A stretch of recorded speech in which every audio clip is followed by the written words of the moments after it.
It did not work. So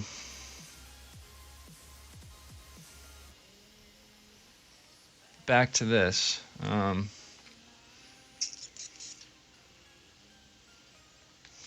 Hold up.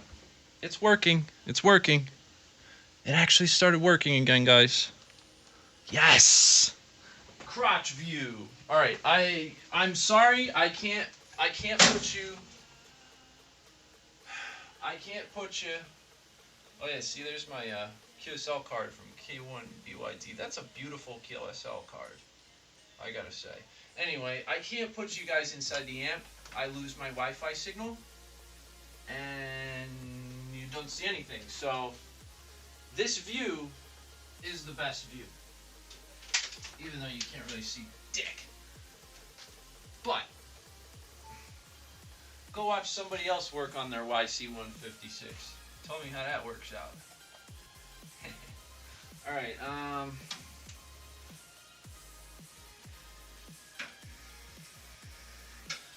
That's really wrapped around there. Very, very good connection. Where's that damn piece of... Dude, alright. Entering the Twilight Zone.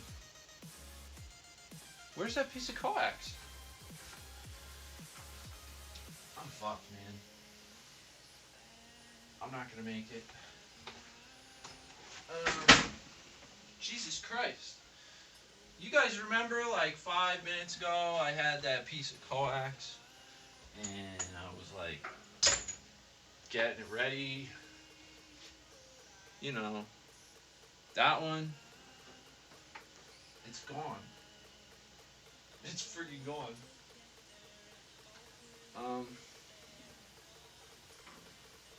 I have to find that, but in the interest of just keeping things moving a little bit,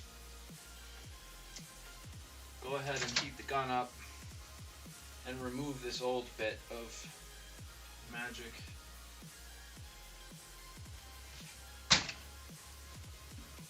Off this expensive little relay. Holy shit.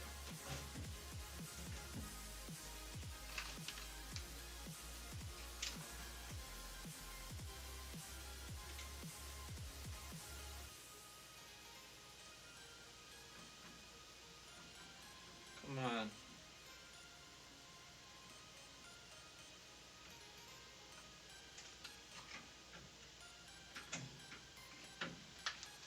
The hell kind of solder is this?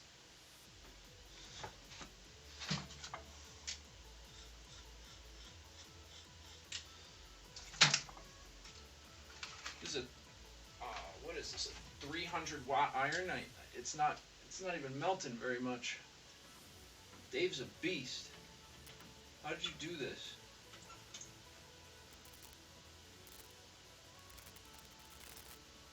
Come on, flow. Flow in there.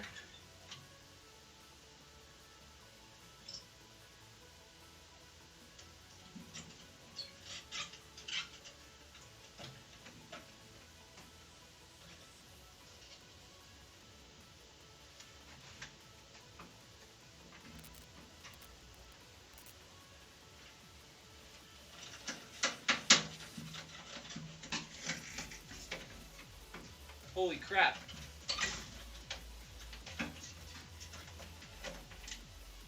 That was tough. Look, he had it wrapped and soldered.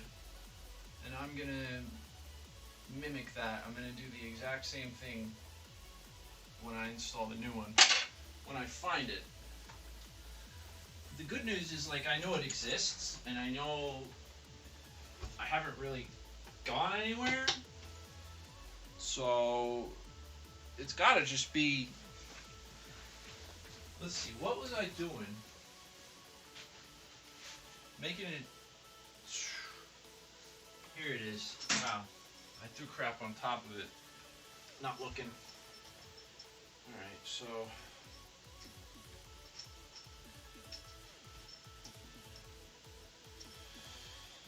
you're gonna stree up. half of this off of here.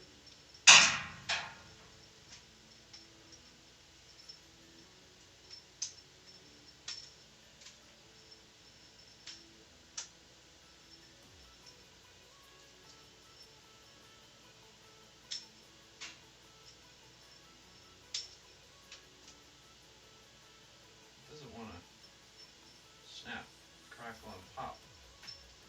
There we go.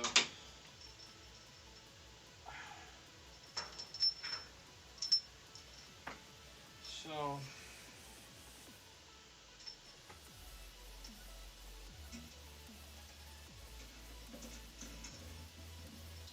now I think I'll reach pretty good like that.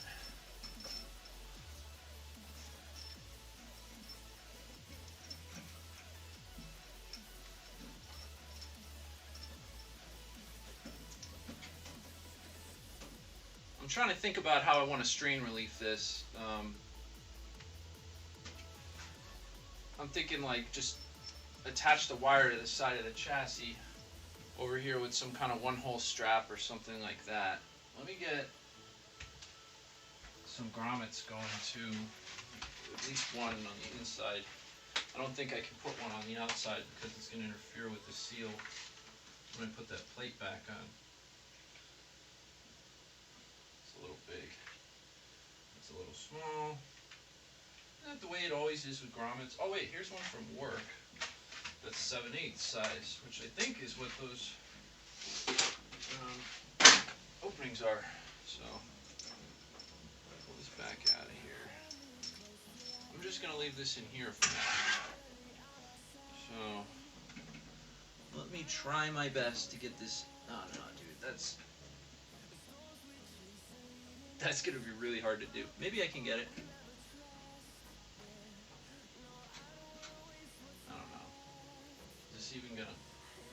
Yeah, see, any smaller than that, and it's going to be hard to handle.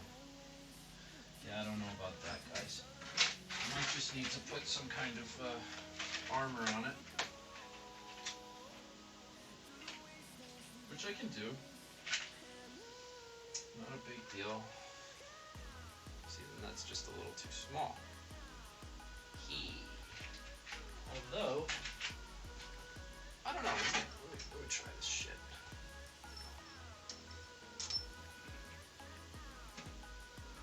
Oh, jeez. Alright, well, hey, there's a little grommet in there now.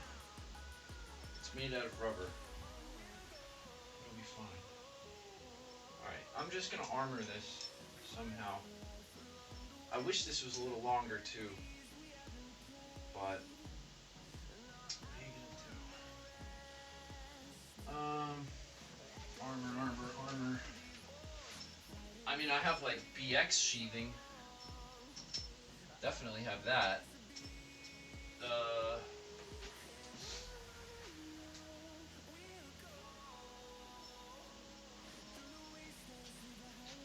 That might work. Let me go see. I'm gonna tighten the tip up. You need one of those adjustable arm deals that holds your phone there, BTK. I know, I have the phone sitting on top of the sub panel there, and it's taped to my wind direction meter. It's kind of a funny rig. What else? Yeah. Uh-oh, I got a text. I'm not even going to screw around. Not even going to look at it. In fact, did that just take the kitty cam out? No. Kitty cam's still up. Whoever sent me a text, if you're in the chat, I am not reading it right now in the interest of having a stream. It's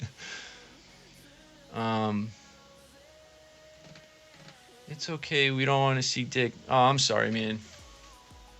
Hold on. Why is... Oh, I thought the stream died again. Guys, I gotta run, I think, into the basement. And I have some BX sheathing or something.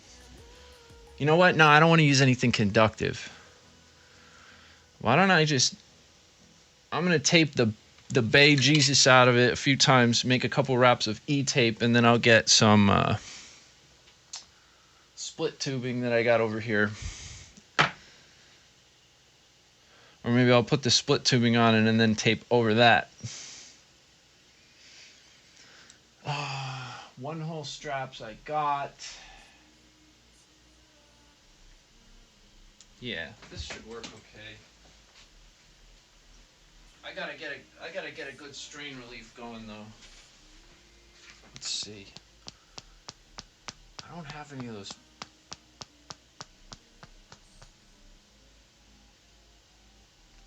Oh man, I'm trying to think. I have all these little parts laying around that would do me so much good right now. I don't know where they are. I had like one of those metal clamps, you know, that it goes all the way around the cable and it's got rubber on the inside and it just clamps down on it. Yeah, I have duct tape. Duct tape is a little bit conductive. I'm just gonna go with this E-tape.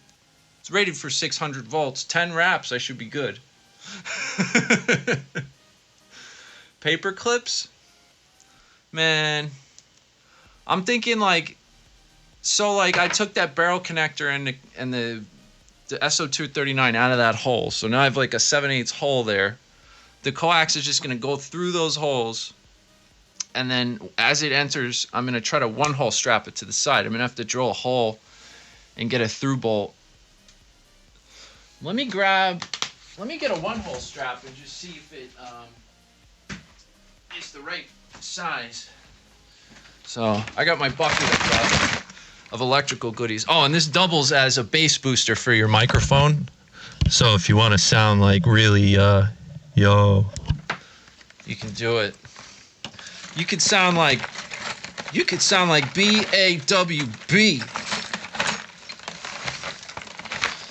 All right. Did I use all my MC one-hole straps? I probably did.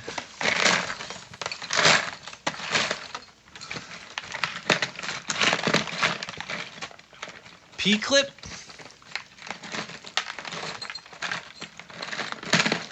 Motor mouth. Yeah. Maybe Motor Mouth Mall will come help me fix my audio. There's one. Hey, I knew I'd find something. That might just do it. I'm gonna bend this thing in my favor, though. Now those linemen's I was cutting crap with earlier. Where are they? Hello? I can't not find no nothing, man. What? Where the hell's all my stuff? Damn, homie, there they are. So I'm gonna bend this thing up so it's like, I don't know if you can see, it's like a little bit of an angle, so it's gonna kind of raise off the surface there when it's flat. You see that little gap?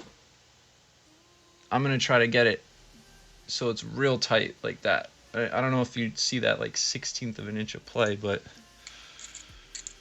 this thing's a little bent. I mean, this is all used stuff from jobs. So see, yeah, now that little lip is just below, so it's gonna shwork. Now let's test this piece of shit. I mean, I don't know if that's gonna strain relief. It will if I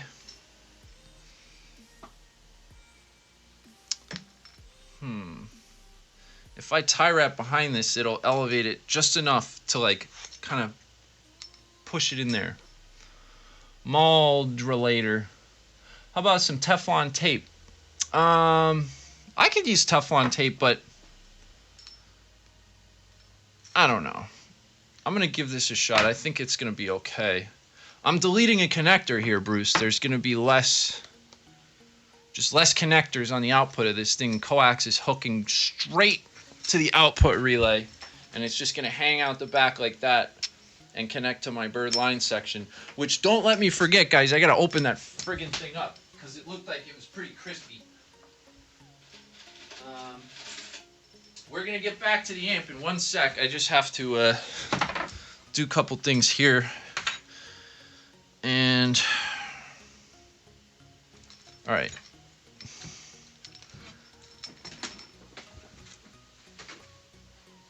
Now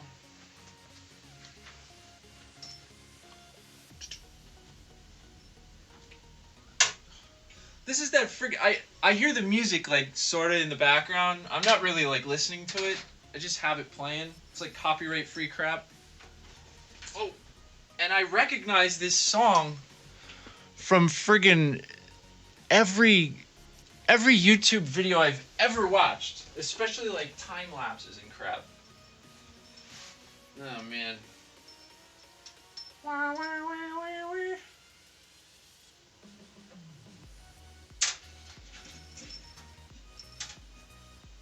Yeah, listen to that sick beat.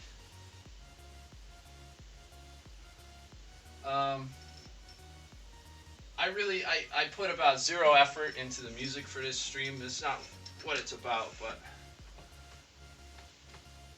I'm trying. Alright, so what I want to do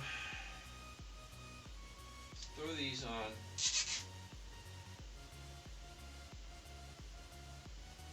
About there.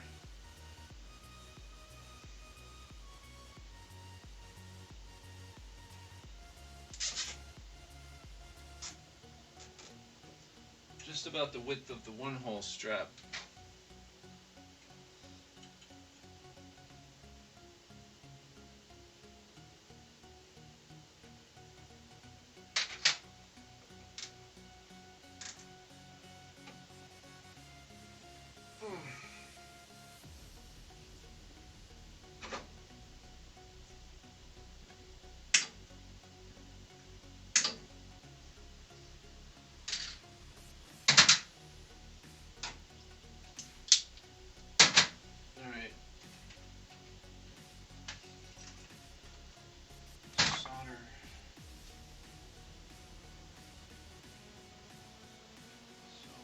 Sort of get the idea here. This is gonna live. I don't tell me I put that too close. Too close. All right. So that conglomeration I just made up, you know, that's gonna keep it from moving. This is pretty damn tight on here. I could clamp that a little better with like some linemen's or something, but it's not bad. And I may just leave it. And this is going to bolt right to the side of the chassis as it comes in, so that, you know, you can pull on this all day and it doesn't really do anything scary. So do it like literally just as it comes in. Hopefully the turning radius is, yeah, that's comfortable. I know you can't see, but the bend radius is not too bad. Maybe like 30 degrees or something like that. So, alright. Before I get carried away on that,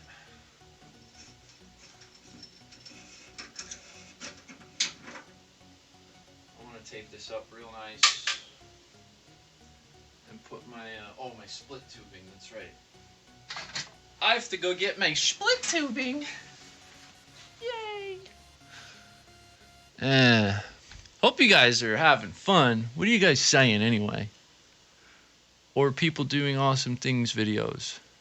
Yeah, that music, right? It's like, yeah, time lapses and people doing amazing things.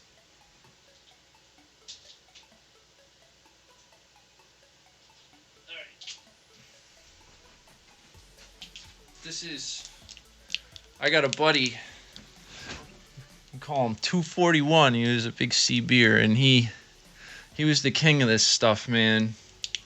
Split tubing on everything. So this is pretty cheesy, but I'm gonna beef it up a little bit with some electrical tape, and man, that stuff is good. That stuff is good for 600 volts per wrap. I'm being facetious here. Please don't. It's rated for 600 volts a wrap. I used to have a foreman who was like, he's like, what is that? We had like 4160 or something like that coming in for a service getting stepped down. And he was like, 4160? That's fine. Just use extra wraps of tape. 600 volts per wrap. Like, come on, let's go. You don't need that high voltage crap. And of course, he was joking too, but kind of stuck in my mind. It's funny. So, got a little bit of protection there from rubbing through and chafing, and I just don't have a proper grommet to throw in there. I mean, I could step the size of the holes up too to fit my grommet, but that's like a pretty permanent friggin' change just to accommodate like a little 2-cent thing that you don't have. So I could always make the holes bigger, but I can't make them smaller without, like, major pain. Welding stuff that's not worth it.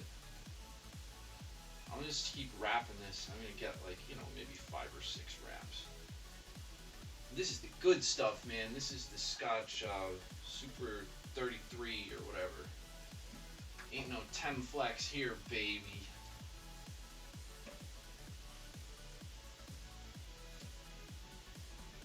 So, the cool thing though is, man, like, I'm gonna be on the air with this later. You get to hear me. So, alright, now let's see.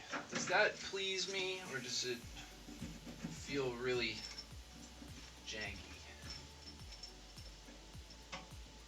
I'm gonna go ahead and say that is not like the worst thing in the world. Do that. I could have my line section right on the end of this. I think this is going to work. Alright, I'll go ahead and mark out where I'm going to drill a hole for this strain relief. Come on. Oh, it's a beach.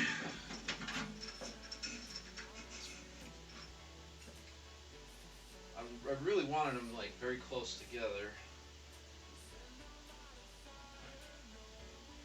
so I can't complain. Alright, come on back.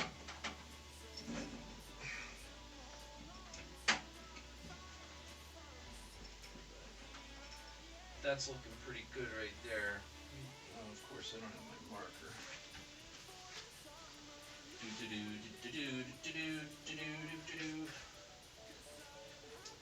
Song.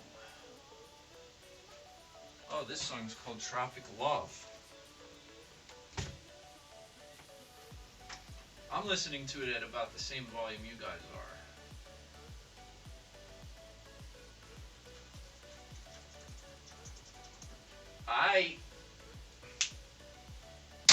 Drill time. Holy shit.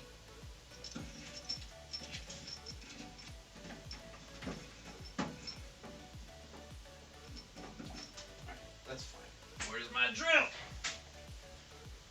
There it is.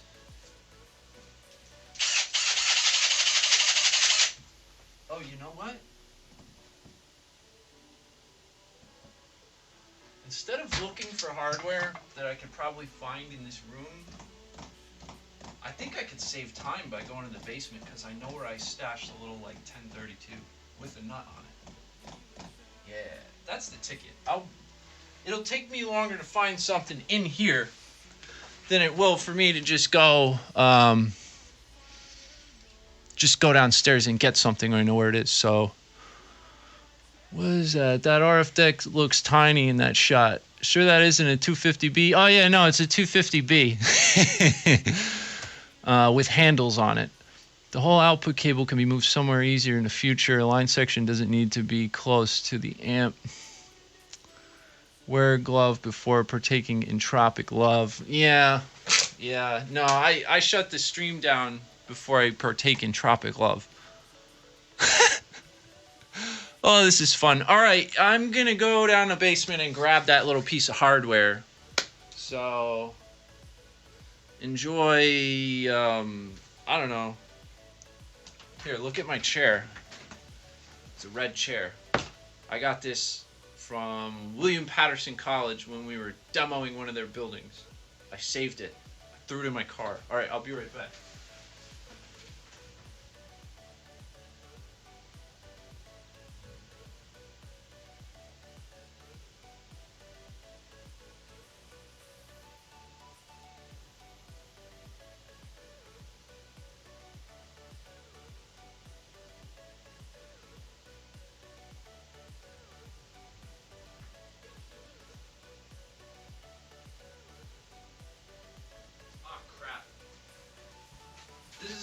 This isn't a good one.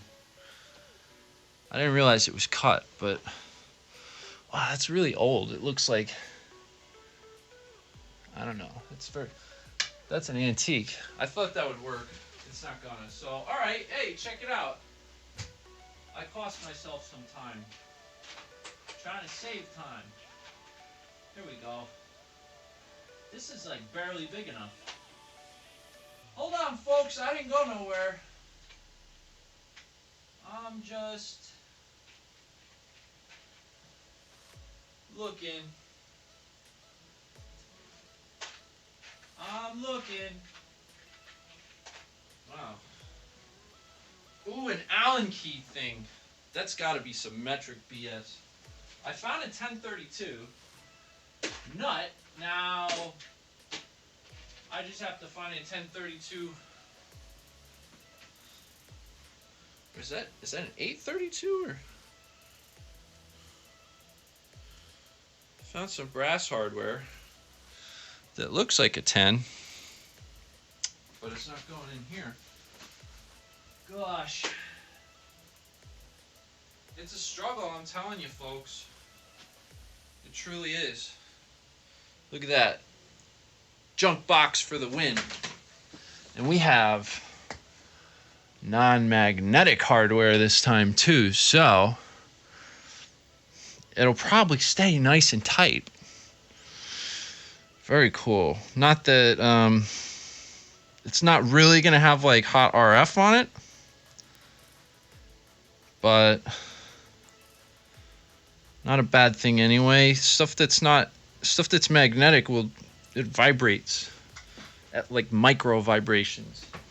Use it around an RF or within like a hot RF path. All right, so I've got the hardware. That's honestly the hardest thing. So we're good on that. I need the right size drill bit for that. That'll do. That'll do. All right, got it. Let's go back to the kitty cam. It's gonna forever be the kitty cam because that was its original purpose, so you guys can see the kitty. Now, I thought I brought my drill back here. Oh, I did.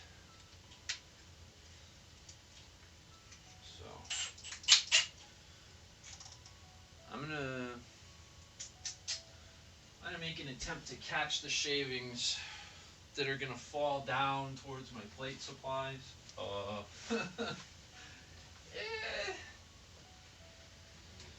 So we'll get a little box.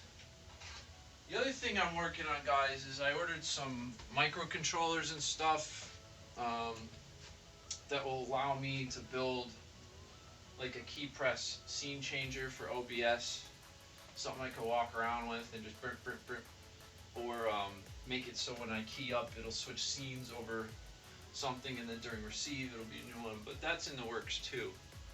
I'm just waiting on my microcontroller. So I've got a plate here.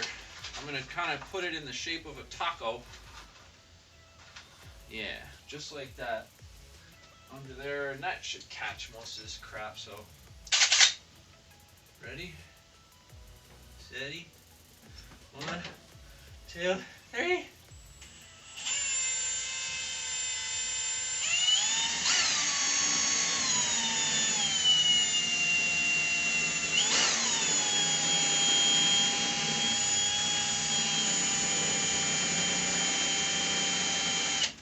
Not a very sharp drill bit.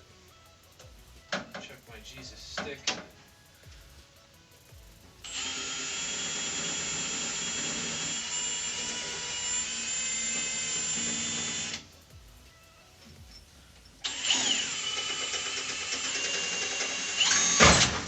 Got it, man. That was bad. I need more practice. Doing what I do for a living, I drill a lot, but it's been a couple months. I started pushing right at the end, and it was, you don't do that. I went right through and slammed into the chassis, but I mean, I looked back there first. Brute force. Making holes. All right, where's my magnetic thing? There we go. Got the old torpedo level there. Oh wait, the fuck am I? This is aluminum. Duh. You freaking retard.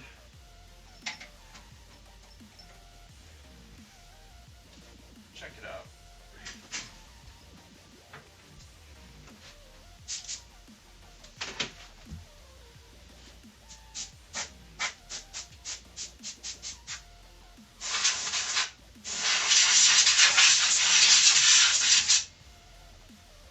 Blow that thing out, man.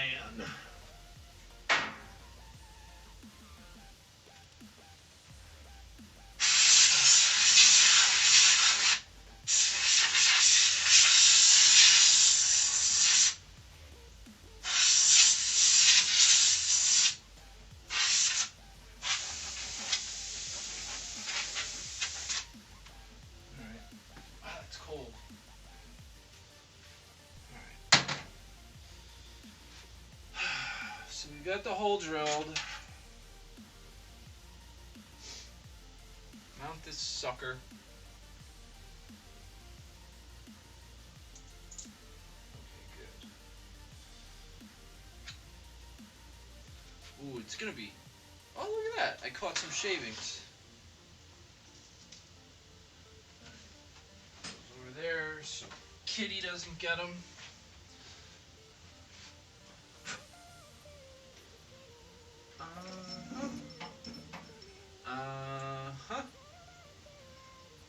But this is gonna be pretty temporary, maybe like semi-permanent, but I mean, I'm sure I'll use it this way for a little while, but I'm gonna get myself a real output connector. I need needle noses for this. So get the needle nose.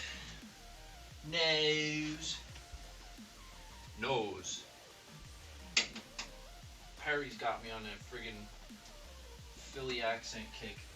I'm supposed to say nose, not nose.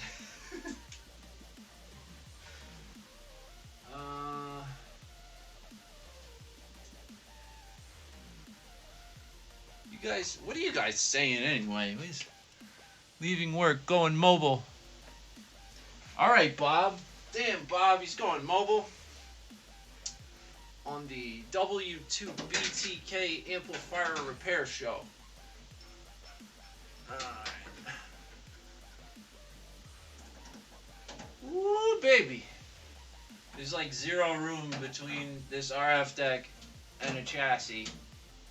So this is a little difficult. Come on, thread on in there. I know you want it. I know you want it. Yeah. Oh man, this is looking pretty good, man. This is looking pretty good. If I could get these to hold. Alright. Tighten her up. Ooh. And I used a lock nut. Or a locking, you know, it's got the, not neoprene, but whatever the older stuff they used to use was. Alright, it's pretty tight. I'm gonna really send it home though, because this isn't something I ever want to come loose on its own. And that's why I have this. I call this the fuck you screwdriver, because I mean it's got a lot of leverage to it and a huge thing. So if I use them for demo and like buildings they put together in the 50s. You gotta take a fitting apart or something and hasn't been turned in 50 years. You can usually break them free with a screwdriver like this. No dainty tools today. I'm not even holding this nut though. That's what she said. Come on, you bastard. There we go.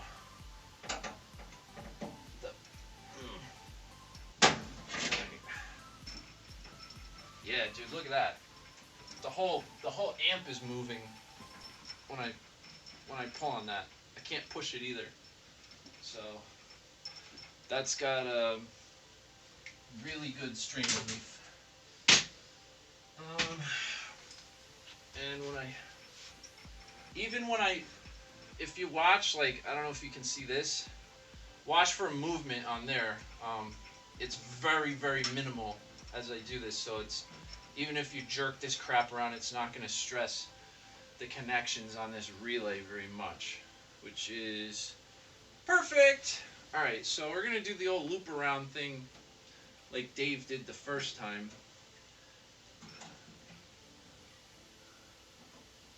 So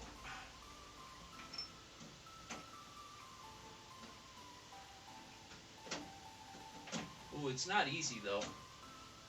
It's not easy.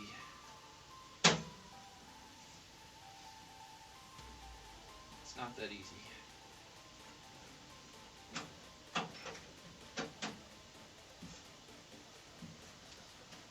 I really should have given myself a little more on this because it's kind of an extreme angle.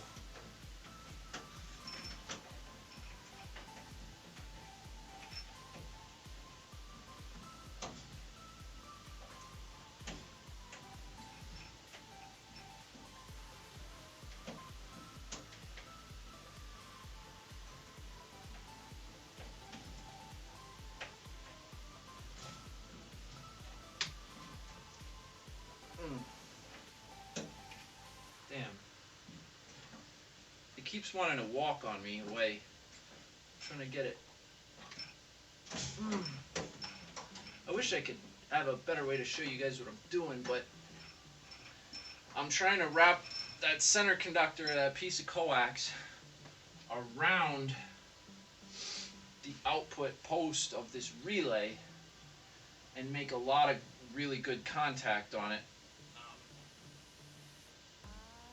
I think that's going to be good. I'm like a little hesitant to move the camera around a lot just because it's working great right now. Let me give it a shot. If I hit any buttons or touch the screen, it like fucking like opens up iTunes and shit like that. It's an Apple phone. It's meant to infuriate you. So that's all I'm doing here, and this is the strain relief that I just added. So I drilled my hole through, got the one hole strap. You know, it's rock solid. So it's kind of a tight bend there. I mean, let's face it, that's a 90-degree bend. But I don't know what else I can really do. I mean, let's look at the old one. That one was, yeah. Okay, so he had basically 90 degrees on that too, but his radius of bend is a lot better than mine. Actually, not really. It's pretty similar to what was in there, so I'm not going to worry about it too much. God, I just successfully moved this camera. I'm getting cocky. I'm getting cocky with this stuff. Is that a good view? Can you see it all? Yeah. Okay, so I'm ready to slobber that down. Get some.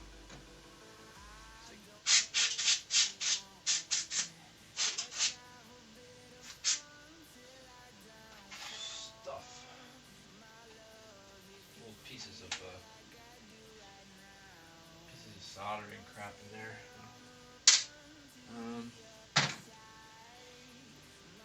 Alright, gun.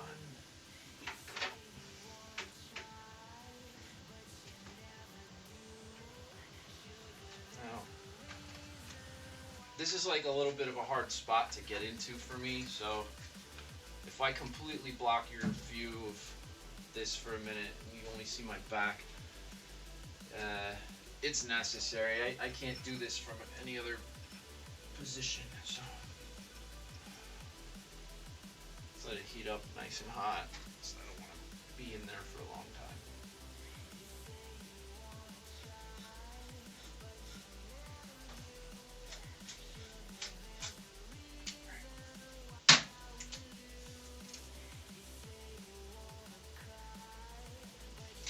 Let's go, baby!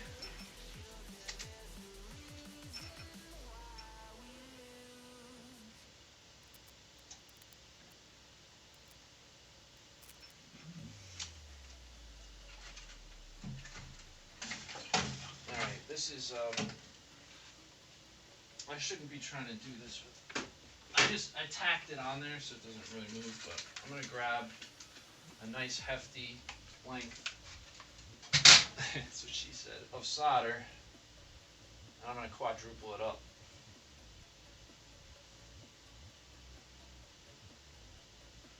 Get more flux, and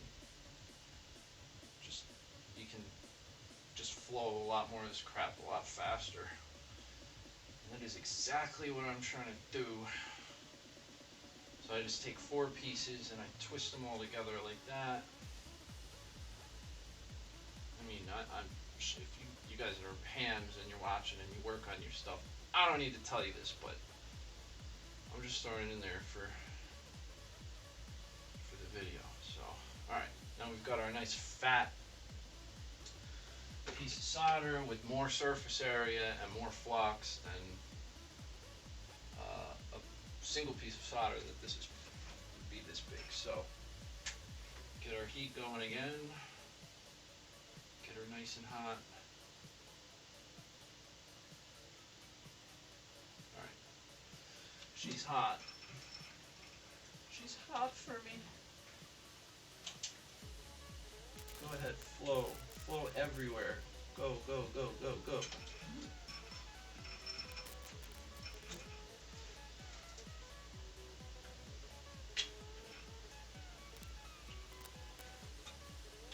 I should have opened up the side to do this properly.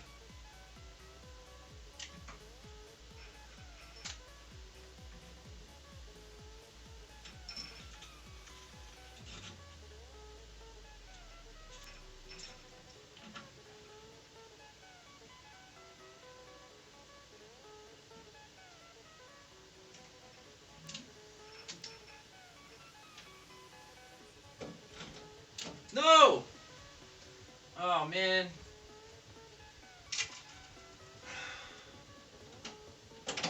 Shit.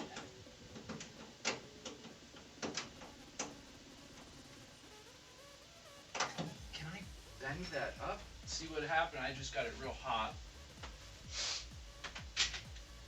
flicked itself off of there. I wish I could move this relay forward, but I can't. There's a... Alright, this isn't that easy, guys.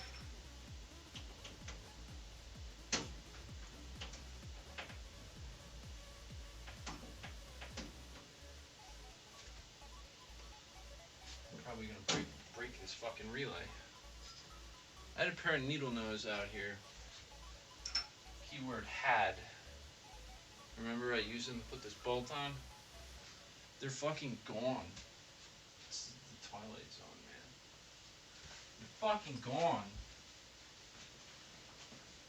What the fuck? There they are. Alright.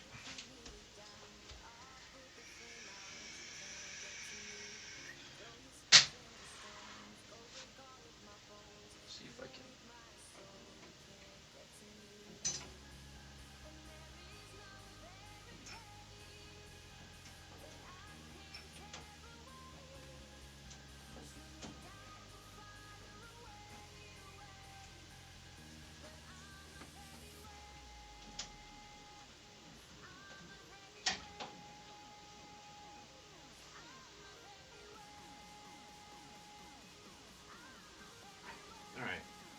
I don't like this. Like he did a better job the first time, but he could probably reach the work better.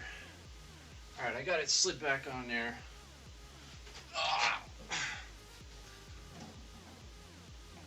Try to bend this if I can.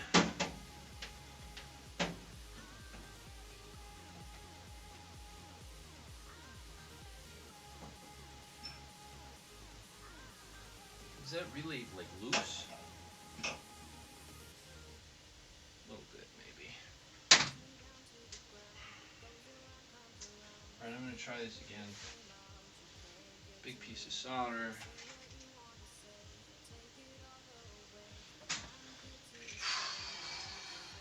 It's a big pile of friggin' solder blobs under there.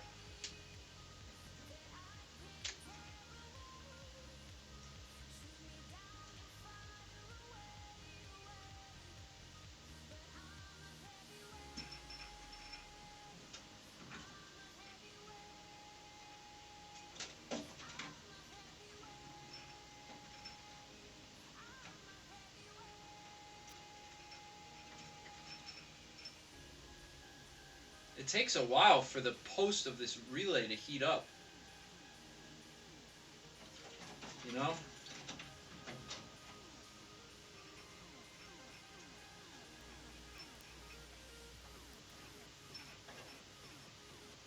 Friggin' 300 watts. I remember how hard it was to get it off, you know?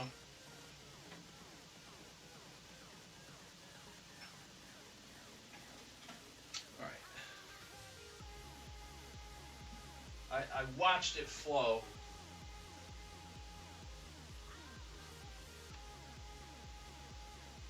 And I definitely heated up the dielectric quite a bit, but it seems to be okay.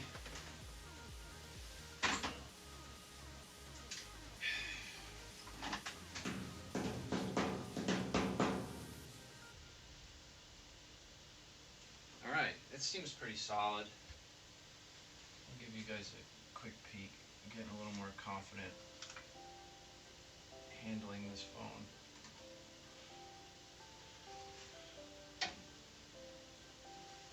Light.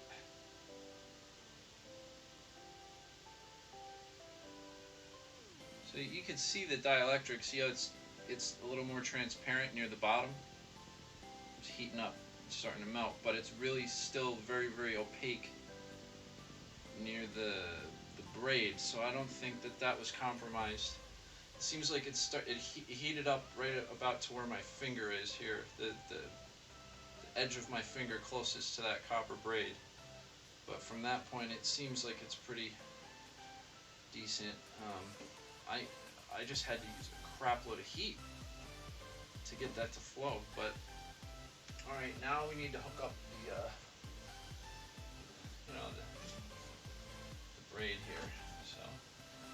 should have just gone under that. But yeah, that would make sense, right?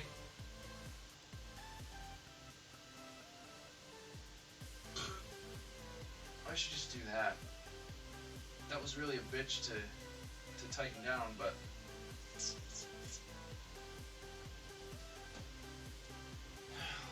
I'm even gonna get a proper ring terminal or spade terminal or something.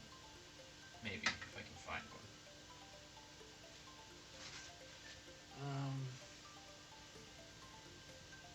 Yeah, that's what I'm gonna do. It's the perfect spot anyway.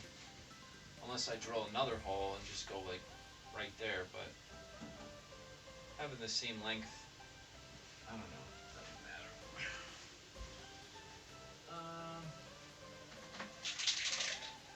I might have, yeah, that's not big enough. Crap! Hold on, I got more stuff. Oh, dude. Wouldn't you know it? Wouldn't you know it? The whole thing is steak-ons. Empty. Empty.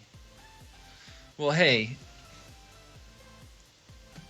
I'm going to do a kind of hack then. I'm just going to put the braid underneath that strap and bolt it the hell down. Impact driver all day long. Don't know what happened, but no! What happened? Shit! Isn't a good sign. Yeah, no. This is amateur radio, my friend. Keyword being amateur. W2BTK, I'm set up with the Streamlabs now. Oh, nice! 350, nice. Yeah, Streamlabs is the way to do the overlays, man. They got the best widgets. The alerts, the chat box stuff. It's the way to go. Alright, so yeah. I'm gonna just do it a little bit hack style. Let's go back behind the amp. So I spent all the time to tighten that down real nice and this and that. Well, guess what? We're loosening it already. And that honestly would have made it a lot easier to solder that, but again, amateur radio. We'll loosen that enough to where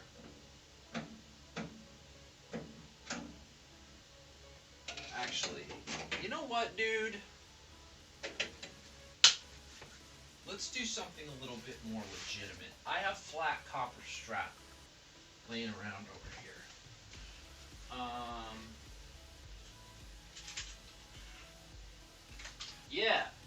Yeah, like this.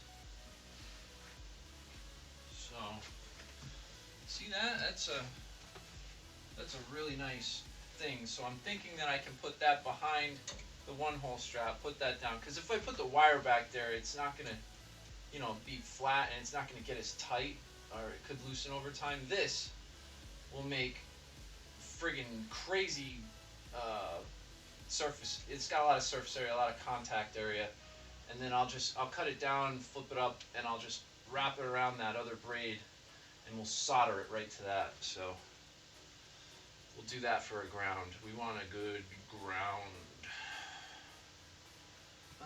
So okay, I'm gonna take this completely the fuck out of here now. Damn, man. Oh well. Hey, next time I do this, I'll have a much better plan. So take that out. Come to me. Here's our nut. Put that over on the left.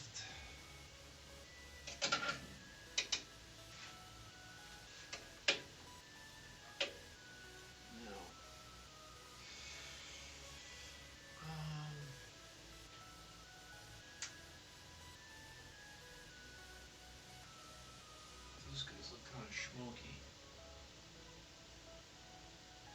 They might be smoky toasty. Oh yeah, look, toad. Holy shit. Look, that came unslobbered.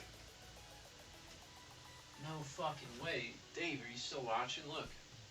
These look a little crispy, these resistors. And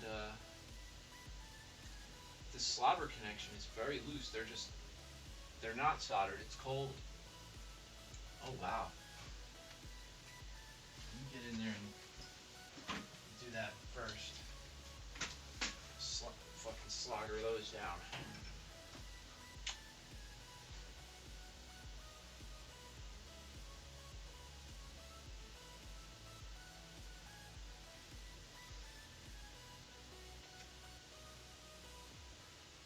And again, this is a massive piece of copper. Pretty, oh shit.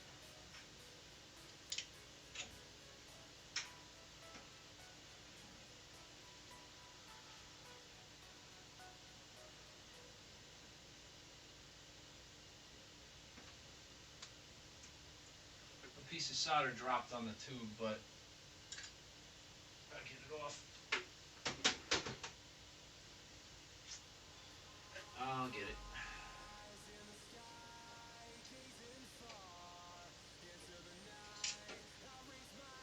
There it is.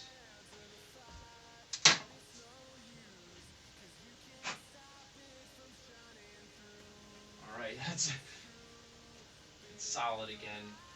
Yeah, this was not a good connection across here. Dude, that could have been the fucking arcing right there. I'll bet you that was it, man. I'll friggin' bet that was it, because that makes sense that solder would melt and drip. Because, I mean, think about it. This is the exhaust. It probably got hot enough to melt the solder. And that is my fault. But this is still a good thing to do with the output here. Alright, so take this, be behind the one-hole strap, then this.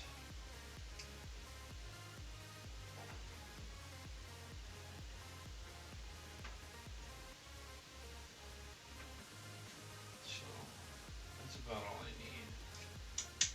I have to find my tin snips now, or here. This is not good for these scissors. Oh no. I don't know where the hell those scissors went. They're probably hiding because they know that this is too thick to cut with those. Right. Tin snips could be friggin' anywhere, really. Oh, there they are. Nice. So that's about where the edge of my thumb here is about where I wanted the thing to lay, so cut enough to wrap around the braid. Right. Now, what we're gonna have to do with this, my French, you want any sharp corners. Round them all out real nice.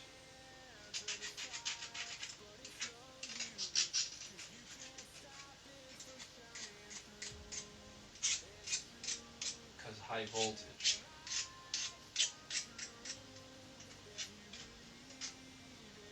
Nice round corner.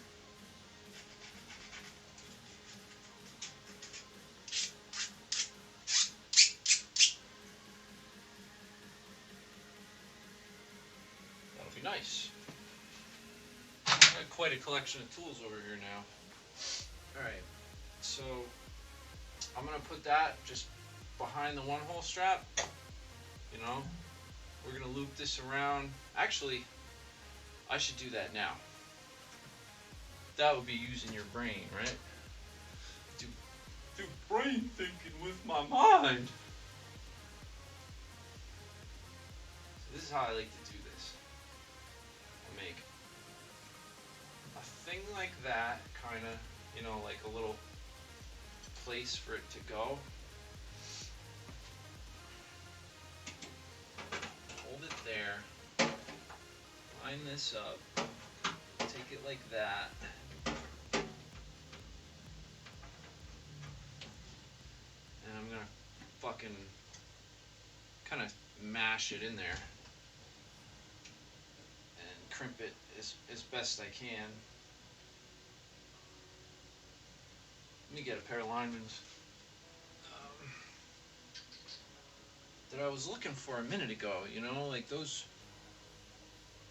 kind of ended up disappearing. So, make it a little easier. Hello, linemen's, where the fuck are you? Hello. Hey, have you guys seen my linemen's? Oh wait, there they are. Nice. All right, so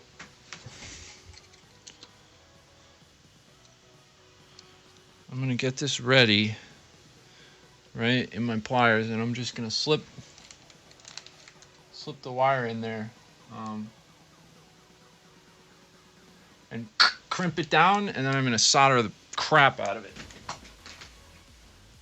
And if you can make it lower impedance than that, you're the fucking man.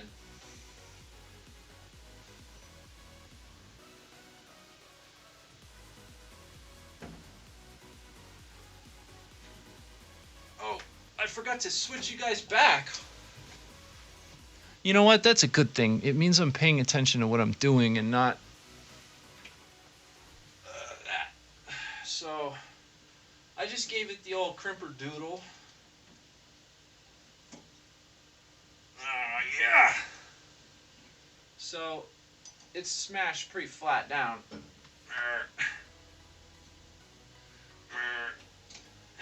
And I could probably just hook that up and connect it, and like we're good, but I'm gonna friggin' solder it too, man, because I'm just like that. Clip the excess. Oh, I forgot I blew these pliers up. They don't cut for Alright. Lineman's and needle nose are in my pocket. So you can laugh when I look for them. Solder. I kind of used up my whole big piece. Flowing that. I'm going to have to make a new piece. I don't need quite as much this time, no, I don't think. So that's the good stuff right there. What is this? 60 PB40, 031. Not bad. 6040.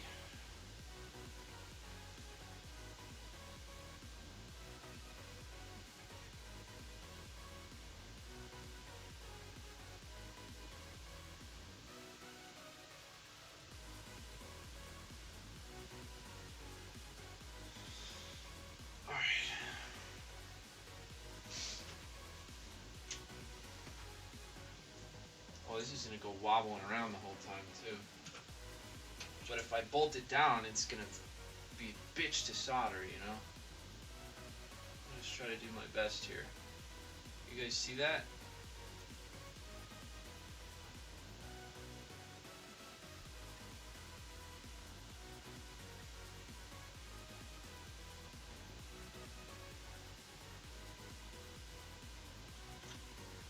It's taking a while to heat up. I mean, that's a big piece of copper, man.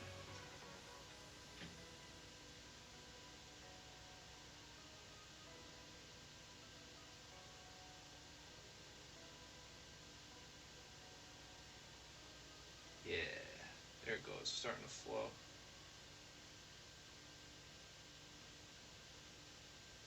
Flow it right down in there, man.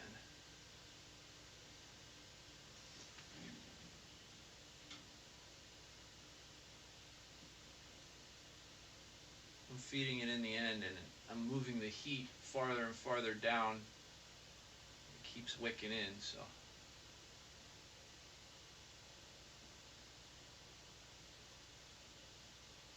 Alright.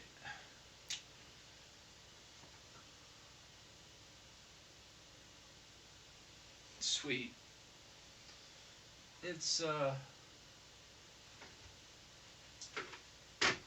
got a really tight mechanical compression connection, and it's soldered, so I'm gonna just let that cool down for a little bit because I don't feel like burning my fingers. Here's my vape. Do a nice vape in your guys' faces.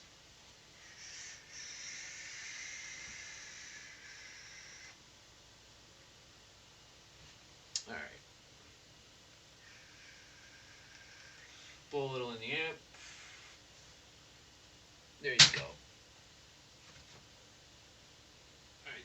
Wow, that's still hot as a motherfucker.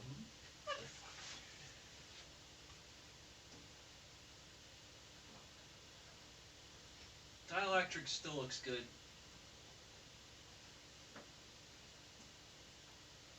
I don't think it's so too far back into the braid, so. Alright.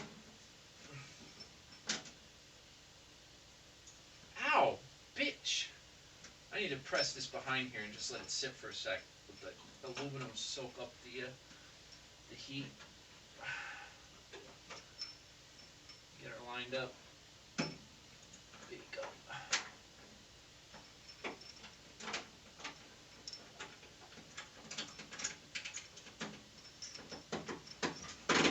Alright. So, I don't have it completely bolted down, but I will show you guys the final product. That's what we got for our ground connection. Piece of flat copper making crazy contact, lots of surface area with the chassis, and it's clipped, compressed onto that, and then just whoop, and our outpush relay. Good strain relief. Congratulations, we've deleted a connector on the output of this thing, which is good, which is good. Now, oh, too much angle. There you go, boys. Boys and girls, everybody's trying to convince me that, like, women do ham radio. Saturday night, if you're a lady, there's going to be a lot of ladies on 3885. They're trying to set up a kind of ladies' night thing. Everyone gets their wife to get on the radio. It could be fun. I don't foresee myself being too involved in that conversations. I think it's mostly going to be the ladies. But for those of you who listen, it'll be some good radio Saturday night. Bunch of chicks, man. Now, that friggin' nut. That was such a good one, too.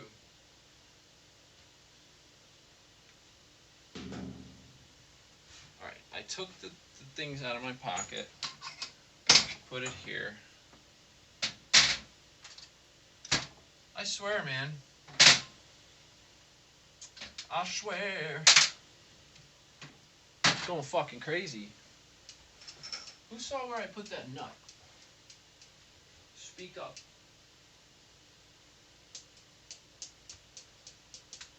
I swear to God I put it over here on the left somewhere. But I'm not seeing it. Damn it, bro.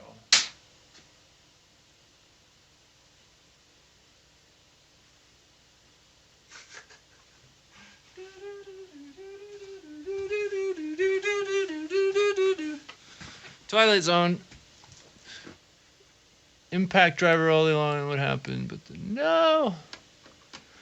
I'm looking for that nut that I removed. With, you know, the nice lock nut I had before. I fucked up, man. That shit is gone.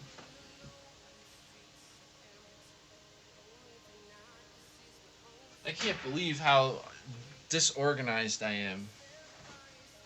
Like, I got my mind on something else. I'm taking it apart. and I just friggin' put it somewhere. Such a mess in here. I'm hoping maybe I have another one of those, because I don't really feel like looking. It'll turn up. It was a friggin' lock nut too, you know, that was the badass part. Nah, see, I have one that's smaller. That's not the same size. It can't be.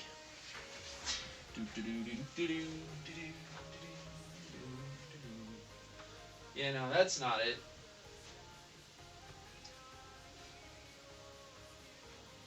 Damn it, man. Damn it, man.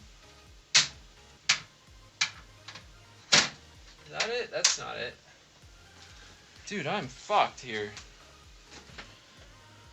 I suck at this. Hold on.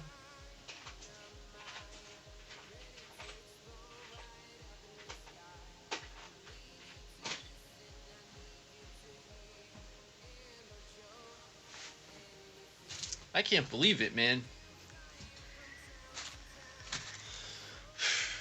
Did you guys see where I put that thing down? Probably not. I had it in the pliers, right? I removed it with those needle nose, which I now, okay, they're on my desk.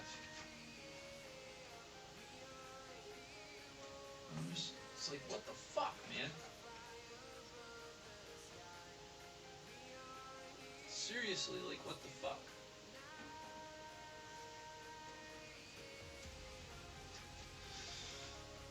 I didn't put them up here with you guys.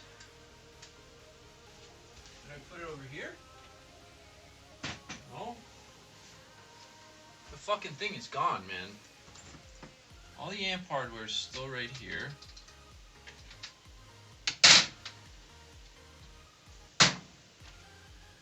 Is that it? Is that it? Oh man, see, when I put my solder down, I pushed it back underneath the little piece of crap that was over there. Alright. We're back in business. But I need these. Ah! Alright. So.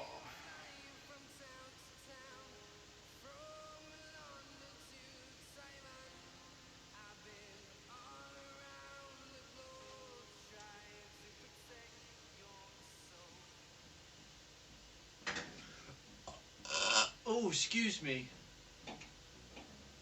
Hey, this wasn't easy the first time.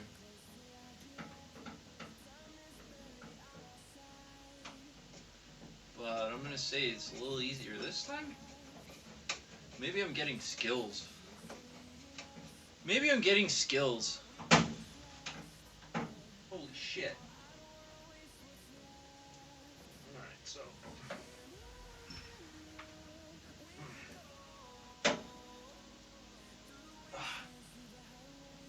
You thought I had it tight before.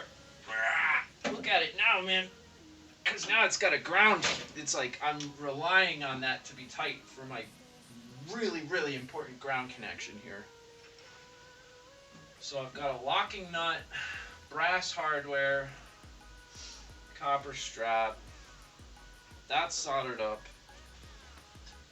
I think that stage of the modification / repair is done. But the fact that the solder joint was cold on that, it really was. I was pushing them and they were moving. So I'm gonna have to keep an eye on that. Because it's kind of hanging, I don't know, maybe, can I bend this without fucking them up? It's hanging like, oof, right above the tube, so maybe, I figure if I could get it a little more out of the way, I might have just fucked up everything, but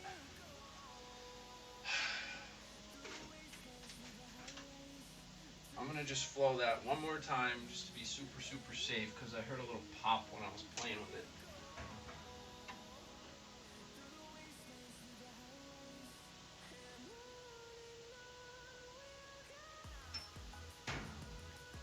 heard a little pop when I was playing with it. That's what she said.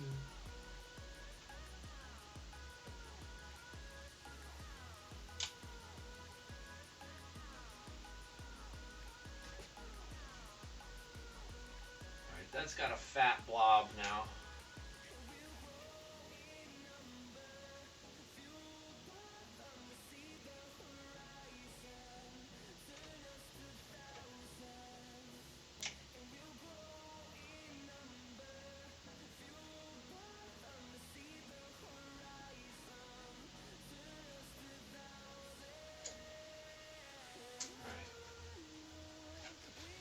Now, that was probably the best catch,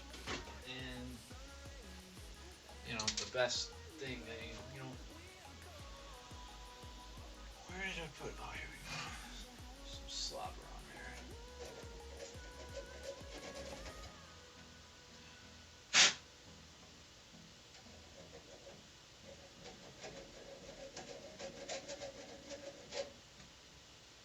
All right. That's better.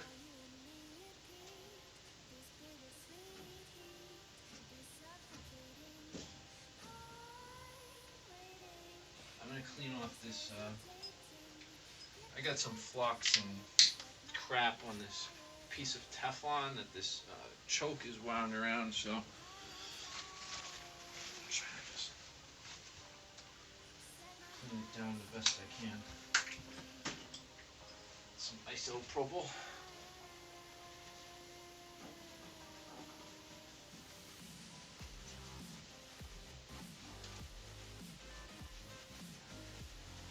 Clean this relay too while I'm at it. Clean everything. I'm actually pulling a lot of crap out of here.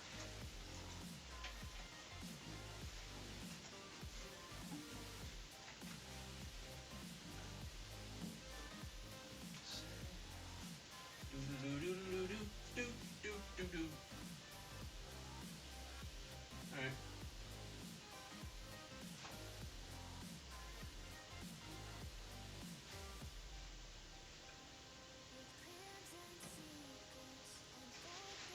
Seems legit. Alright, so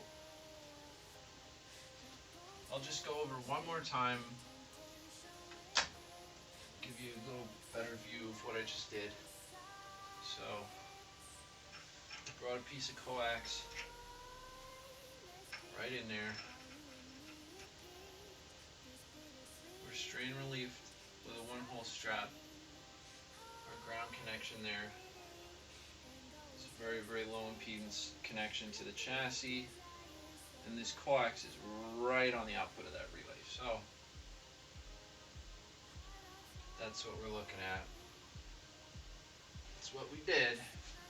Oh, and then this. That solder connection there. These guys. So, I'm gonna give you just while the kitty cam's working okay. We'll just give you a little tour of the. You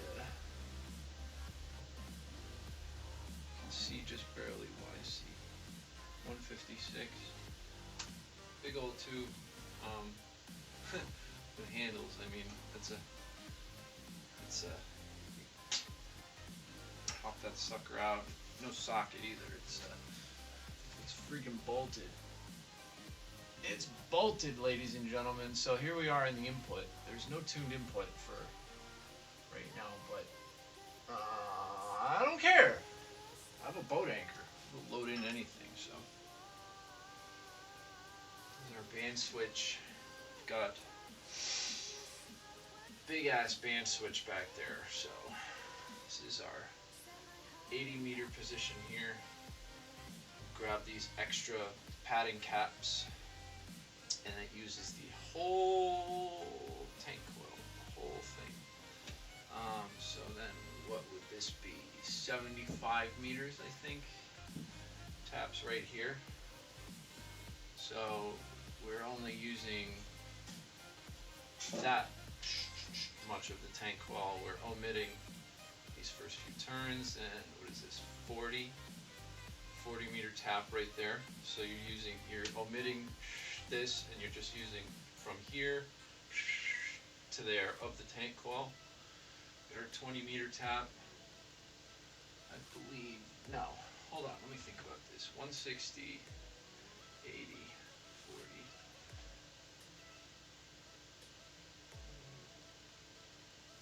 That might be 40. It might be, you know, I don't know. Let's see. So 160, 80. There's more taps than that. Anyway, this is the 10 meter tap. Look at how little of this tank coil it uses. So there's the plate choke right there. It's just like almost a turn, it's like one turn. That's it. That's all I use on 10 meters. But anyway, that's all the different taps. I have to check my paperwork to tell you exactly, but that's how it works. That's it. So the band switch just switches over and taps the tank coil in different places. I've got, you know, the tune-in load cap there. And for 160, this isn't enough C, so there's all these patterns in parallel with that, if you can see there. Or, I'm sorry, are they parallel? Take a look.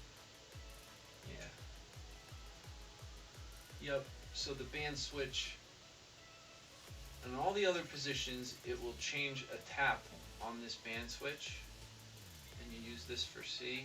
On 160, it just uses the whole thing. It's not tapped anywhere. It's just the entire tank, and then the band switch position is used to switch all this extra capacitance in when I hit 160. So that's the YC156 RF deck, and it's a pretty badass thing. This amplifier, you know, has a lot of headroom. You run it at legal limit, you only need like a rice box. I guess this triode has like more gain than most triodes. But, alright, I'm going to take the Jesus stick off of there. I'm not going to reach my hands in there no more. I'm going to kind of once over, and I have been like once overing everything as I've been going, but I'm trying to get a shot without all that. Alright, so there we go, boys. Power supply down there. You can see it's got, so this amp has two power supplies, two plate supplies. There are series primary, parallel secondary. You can kind of see in there, not the wiring, but anyway. Series primary, parallel secondary, and they're plate transformers out of a T368 military transmitter. The center tab's got big time insulation on it. So that's bridged with this big ass auto transformer back here. You see this thing? The blue and black thing back there. That's an auto transformer, so that bridges the primary of those plate supplies. It's 3 kilovolt and receives 6 kilovolt when I step on the switch. It's all done with switching and that thing. And there's my diodes, rectifier, you know, just pretty standard power supply, big old house blower. I've got all my Zener taps here, so I can change the biasing by moving jumpers. Right here, you can see they're all labeled, what all that crap is here. So it's my high voltage connection. Don't laugh at it. I have something way better for that. That came out of NBC. My buddy let me borrow, so we're gonna switch over to something like this style connector. It's a lot safer. Haven't done it yet. So anyway, that's good to go. Make sure I didn't leave any surprises in here. I might blow it out with air one more time. Real quick. Shit. Blow all that crap up toward the front, you know.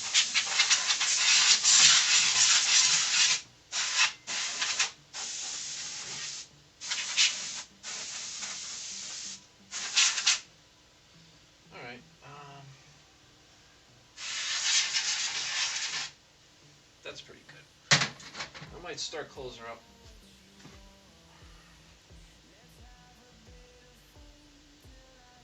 I don't see any more anything that, I mean, we completely replaced the output connector for this. All that crap that was black and not looking too good. So next move, I guess we have to put a new connector on my line section because that one's toast. So, alright. Jesus stick. Just let it hang right there. In fact, I kind of like that, you know. There's no need to have it there when the thing's closed up. Alright. This, ladies and gentlemen, is not friggin' easy to do. I'm talking about putting this back on there. And it's going to be experimental this time because I made changes. So I'm going to take my ground for my Jesus stick off of there. Just kind of, oof, it's a big Jesus stick.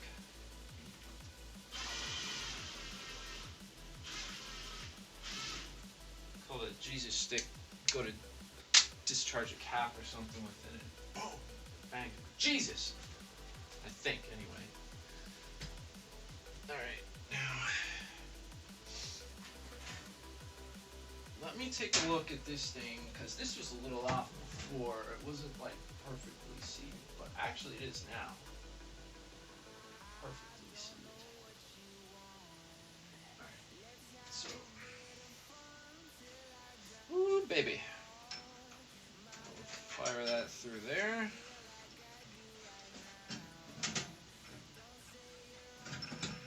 Boys and girls,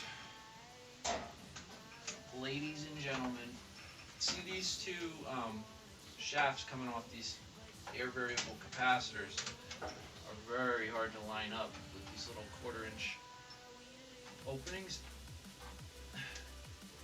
You got to have them. Oy, oy, oy. You got to have them like perfect. Oy, oy, oy. Come on up. Come on down. A little left.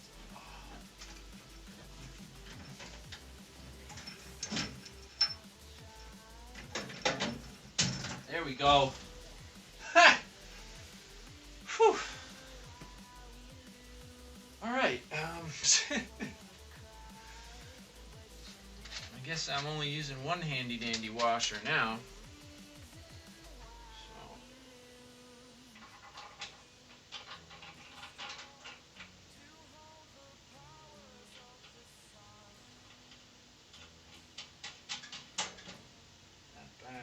Get a couple screws in.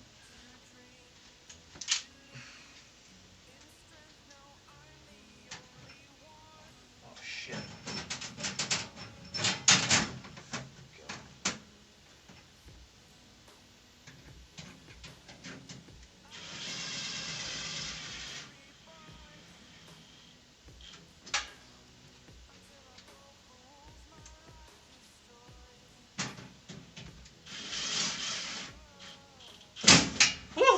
I didn't mean to do it that hard.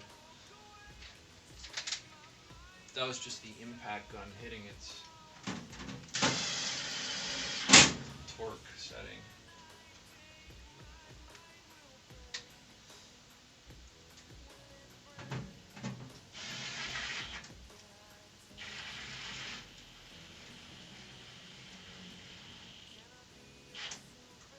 Nice and tight.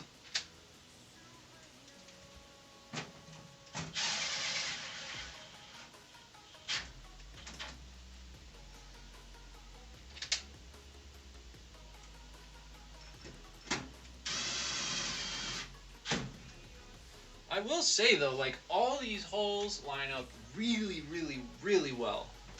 Like you don't have to worry about it. I've had amplifiers from other people, like really well-known people who do a lot of stuff for chicken banders, and it wasn't as nice. This amp was like, the guy who built this, he did it with like hand tools, nothing fancy, no like shop or like, you know, all the crap. It is just, it was like whatever the nicest thing you can make with just hand tools was this amp.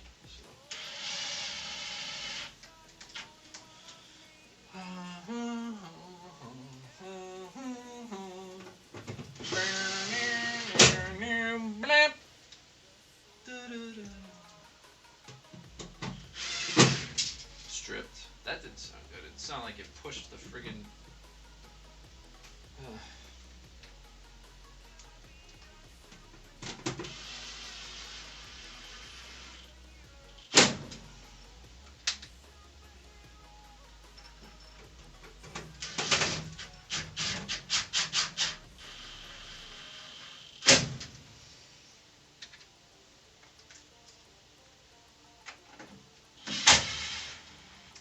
Ooh. I didn't think that was gonna clear. It did. Oh, a flathead. They mixed one in there.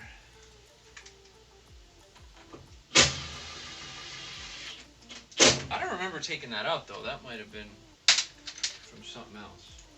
I don't think I used a flathead before.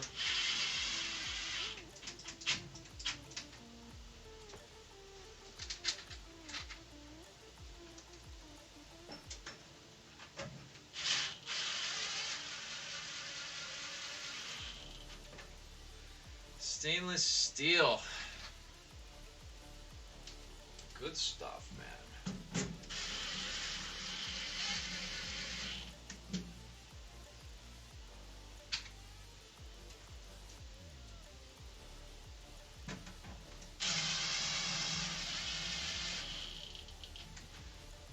Output. Is that it for screws, man? I don't got no more screws. Shit.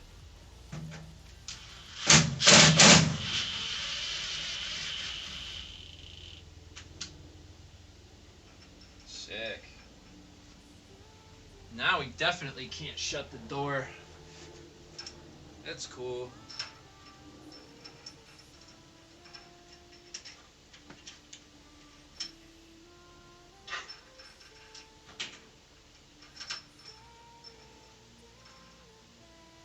Alright. Don't let me forget to tighten up that thing. Oh, where's that socket? You will never find it. I probably never will find that socket.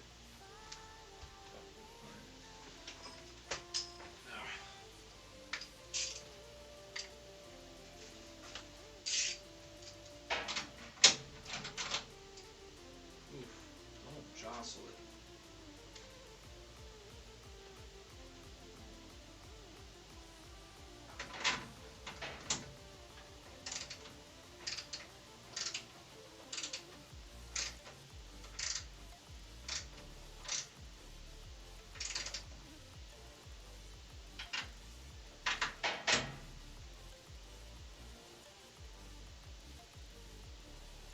I don't know if I'm turning the thing on the inside.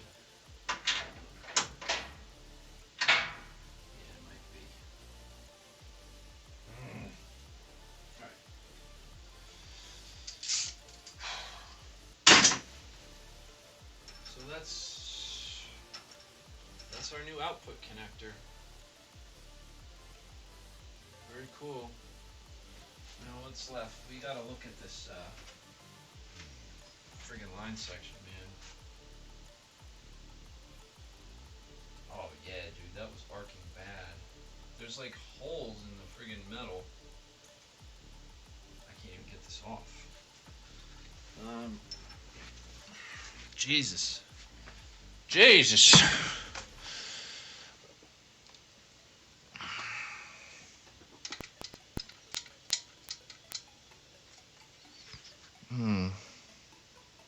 I guess I'll try to remove that with some channel locks just to see the carnage.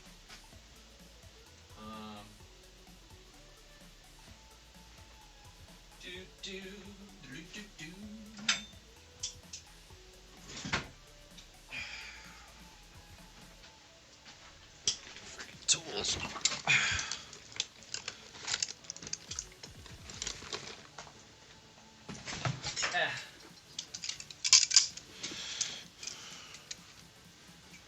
Shit.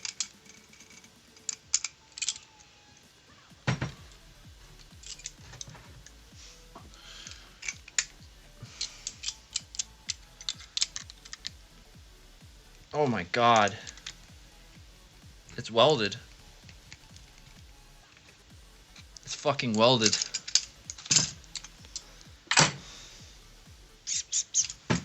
I don't think that's ever gonna come off, man. Pretty sure I have, yeah, see?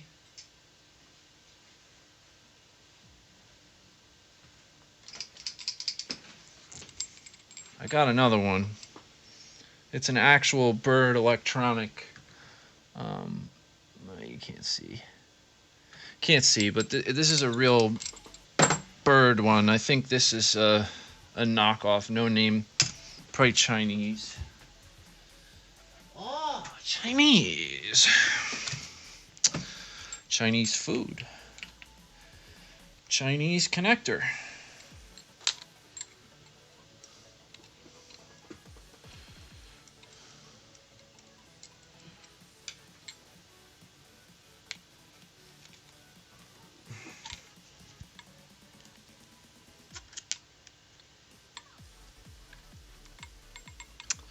What's up, guys?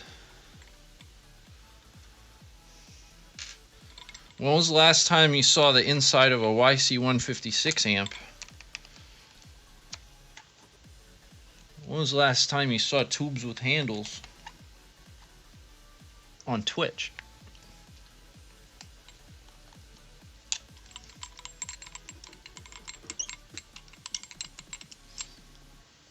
Hey, somebody's following. Yo, Pascal, SWL.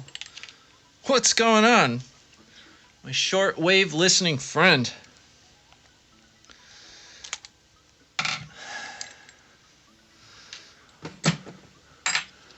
Oh. Oh. Yeah, you've been up there for a while. Sometimes my alerts, what, the music died?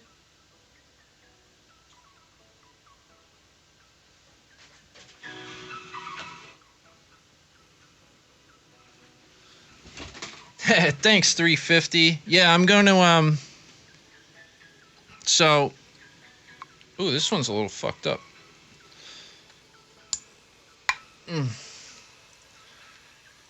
This line section. So, yeah, I took the end right off of that guy.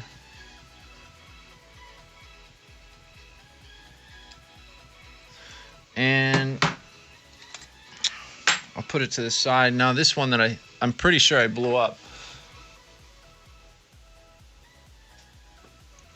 Pretty sure I blew this thing up, man. Oh, take this apart. And we're just gonna swap. That's all. It's nice to have parts.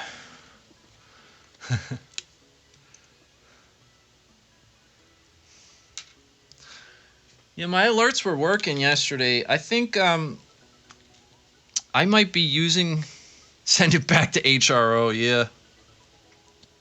That's probably where it came from, right? It looks like it's just one of those like truck stop 90s you see. Man, that thing, and Dave, you know what was going through that. That's a Woo. Yeah, but my alerts aren't working. I think my internet bandwidth just dies, like, and it can't load. You know what? I don't know, but that looks good. Nice and clean. No arc marks or anything. I'm still gonna wash it down. bit.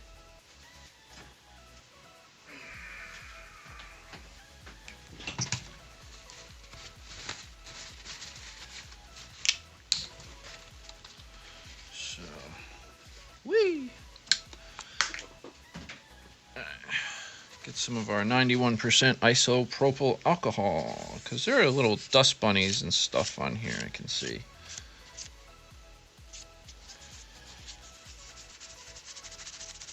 Oh yeah, it looks whiter now. It looks whiter. Did we remove a lot of crap? A little bit. You won't be able to see that, but there's a little bit of crap on here that the isopropyl picked up. All right. Should be pretty dry.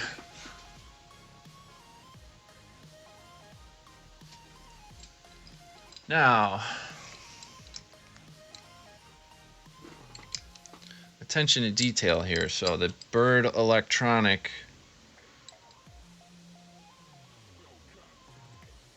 I think, yeah. So the word electronic will be straight up in the serial number. So it looks like Bird Electronic Corp.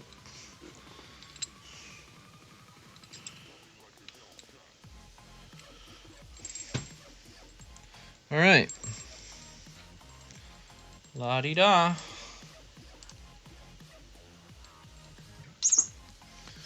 Oh, kitty toys.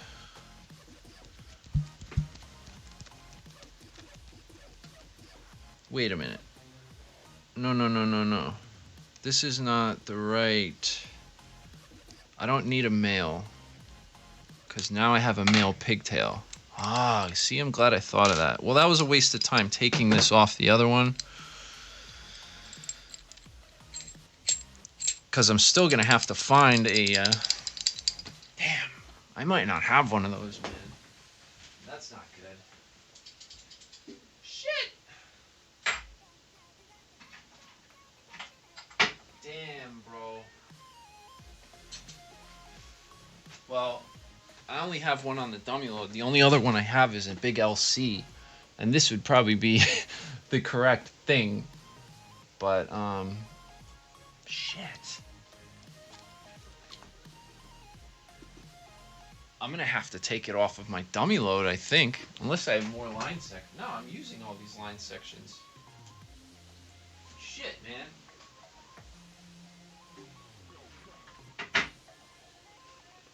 Alright, well... Dude, that kind of sucks. I'm not gonna lie. Bird parts. Bird parts. Oh, man.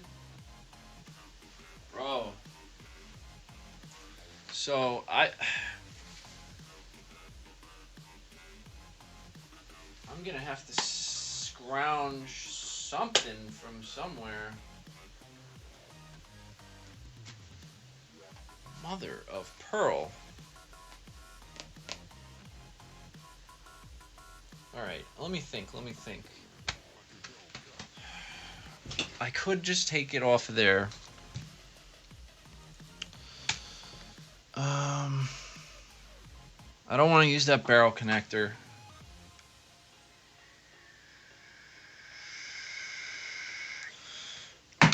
God damn, man. I'm gonna have to take the connector off of my dummy load, and then I won't have a dummy load to plug into until I can order another piece. It's either like run without any metering, which I'm not gonna do, or do that. So, all right. Plug it. Just a multi. I don't want to get like my work tools mixed up with my toss around the shack tools. Now, this sucks. Oh well.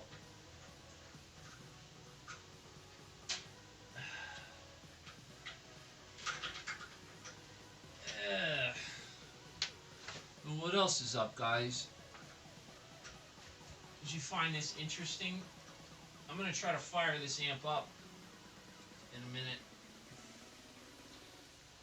Once I get my metering figured out. Ah! I made these friggin' things tight, man.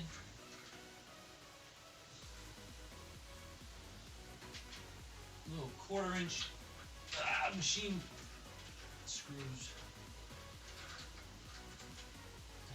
Or not 1/4 inch. Whatever. Alright,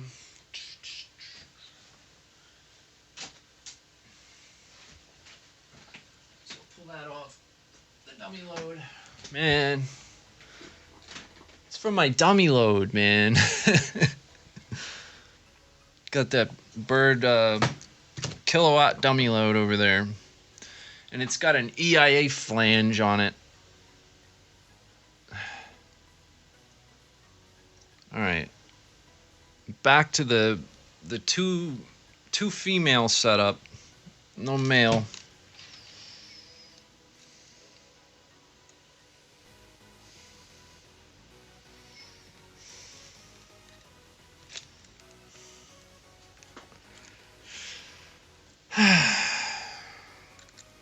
What time is it?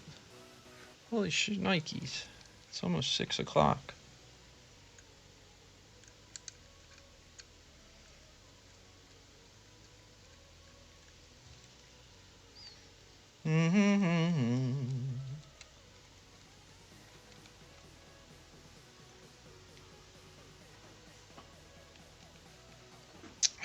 Almost done here. And I'm going to kind of have to think about how I'm going to support this thing too, because I don't want all the weight of this. This thing is kind of heavy. I don't want all the weight pulling, stressing that coax.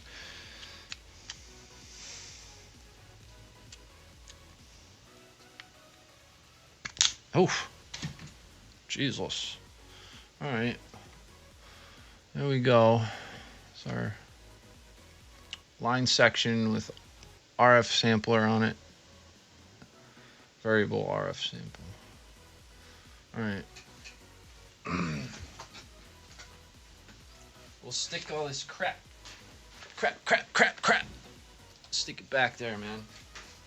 Oh, she's all closed up. Look at that. That's no fun.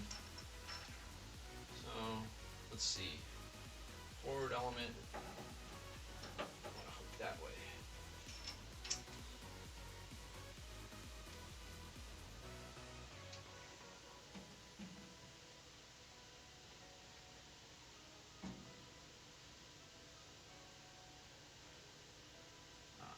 That's bad, dude. I gotta strain relief this a little better.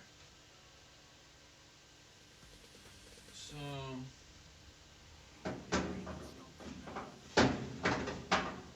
I'm thinking some nice zip ties. Alright, hold on. I'm gonna go get some zip ties and I'll move the camera to show you what I'm talking about.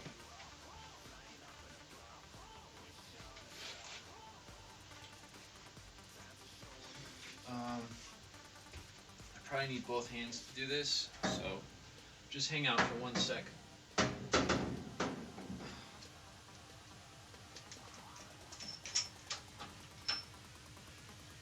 I don't have a stable way to set the camera up down here.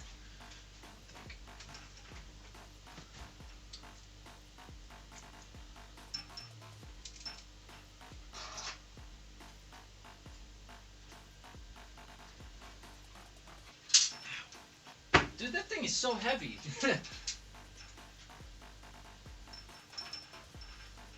on, boys and girls.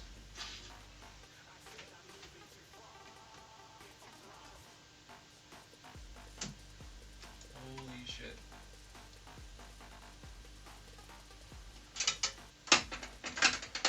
Ah. Dude, I don't know. Hold on. Is this gonna work? No. Maybe that'll work.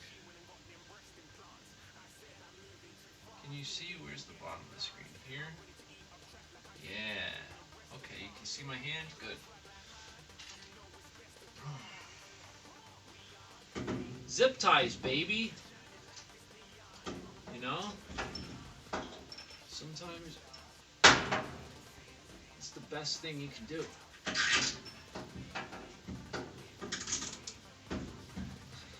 Alright. Look at that. Yo, that's not so bad, man. That's like not the worst thing in the world. Plug it in like that. I could probably even put one more tie wrap.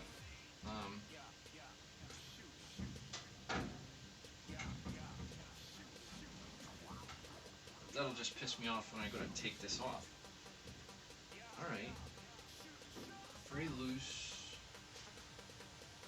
But that's okay. Okay, let's give it a try. Fuck it. Fuck it, right? Oh no, this is hard. Fuck it. Alright. It really doesn't need to be this secure, but alright. Wow, that's like that's good. That's pretty fucking good. So now coax de output. I'm gonna fish it back through here because this door is gonna be open forever now until I redesign some stuff. That's why those 90 connectors were on there. So we'll have this coax just kind of come right up in there. Well, that's probably just below where you can see, but all I'm doing right now is hooking up a piece of coax to the other end of this line section. Alright. Nice view of my back, sorry. So, what we got going?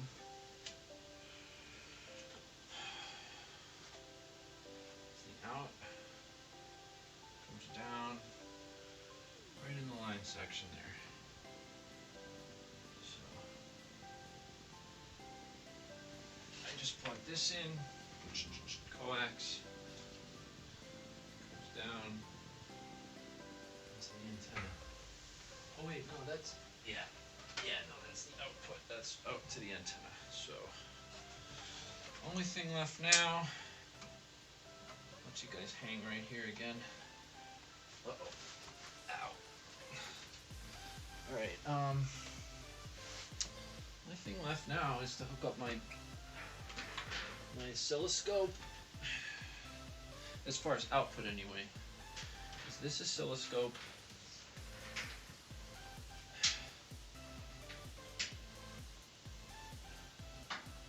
right, there we go.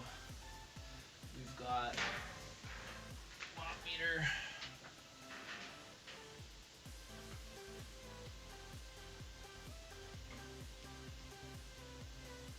I forget which is which right now, though.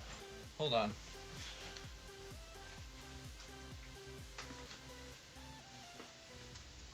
Oh wait, yeah.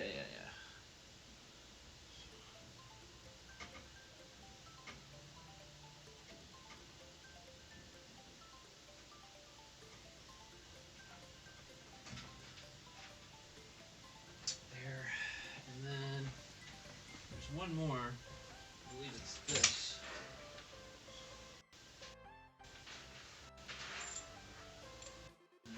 I don't know if you guys have ever seen that, but you don't have to buy proprietary connector things. You can just take a regular PL259, hack the center conductor down to a little nub, and just flow it over with solder, and that is perfect to, you know, to connect right onto a Bird 43. So if you guys are looking for something, or you need to get on the air and you don't have this piece, you can just use an old piece of coax just like that. So voila. Let me make sure that those are the correct things. Still no test in sight. Oh, Got an 8-watt Baofeng. Nice. So general class licenses, I don't think they'll let you do a video VE session, but tech licenses they will. So your dad, I think they can do that. But there's only a couple of VEs that are doing it, like Alaska VE. I would call the ARRL and talk to him about it. But like it is being done for technicians. BTK is crapping. Oh. No, don't listen to 350. That's not good. All right. I was gonna check those to make sure they're the right things. Reflected power, yeah. Okay, so the PL259 is reflected. Yep. All right. What say you guys?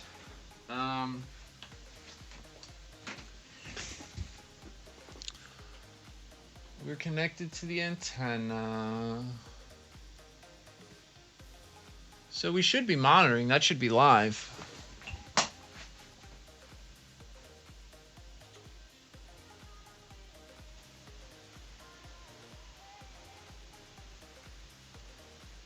No, dude, don't listen to Orihara. Don't listen to him, gut shot.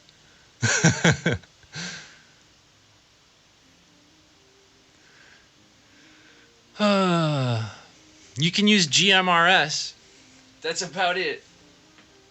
CB radio, but where I talk, you need a license. You definitely need a license. Let's see.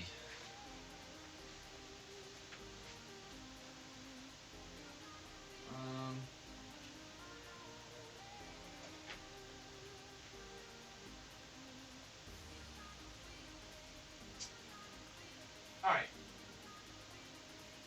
I'm trying to see. Oh, hold on. That's why. I didn't hook up. I never hooked up. I never hooked up the input. I was like, why can't I hear anything? Why is there nobody on the airwaves? Hook up your coax, stupid. Look, we're going to get rid of this 92.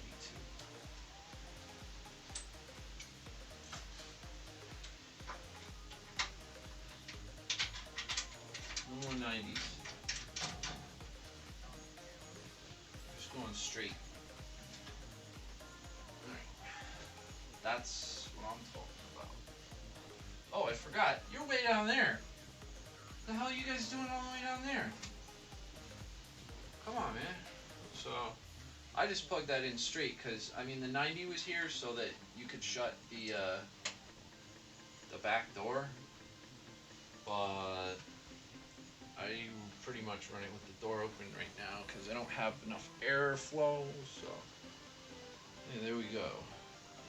New output situation, no connector to melt and fail and do things. Alright, I'm gonna let the kitty cam just chill back here for now. And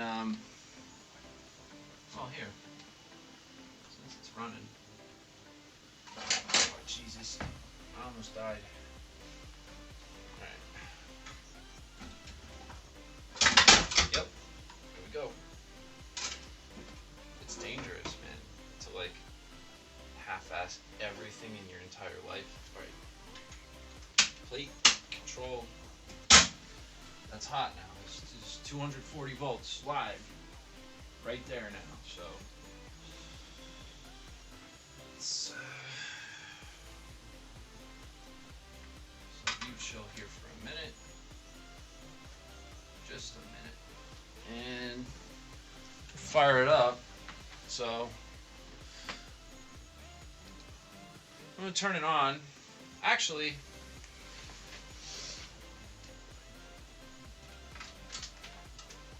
come with me, kitties. Come with me, kitties. So So, is our temperature readout? I flip it so I can see it from my chair, so. She's up. Filaments are on. Those are going to warm up for 7 minutes. After 7 minutes, the filaments have warmed up completely to operating temperature or wherever they need to be before you can put high voltage on. When that happens, this green light will turn on. That tells me that the warm-up sequence is over. I can now enable high voltage, so I would hit this black button. Amber light would come on. You're sitting at 3 kV. This light also comes on to let you know that 6 kilovolt operation is now available. So when I hit this button, it will still remain at 3 kilovolts unless I'm transmitting. But if I'm receiving, I hit this button. Actually, wait. This comes on. This comes on once I hit the button to let you know that you're going to flip over to 6 kilovolt when you transmit. So if I leave this off and I key up just this lit, it's 3 kilovolts. I never do that. It's bad for the tube. So I hit this, floats at 3 kV on receive. When I transmit, bam, red light comes on. 6 kilovolts is live.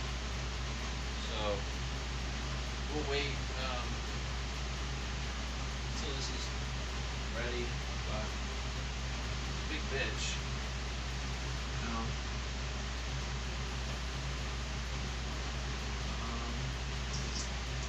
I never see this move, man. I barely tickle this thing. Barely even use it. The grid doesn't even move when I'm operating. Got all the nice counters on there, you know, so you can recall settings. Not too bad. So that's warming up now. I guess I will flip us back over to this cam and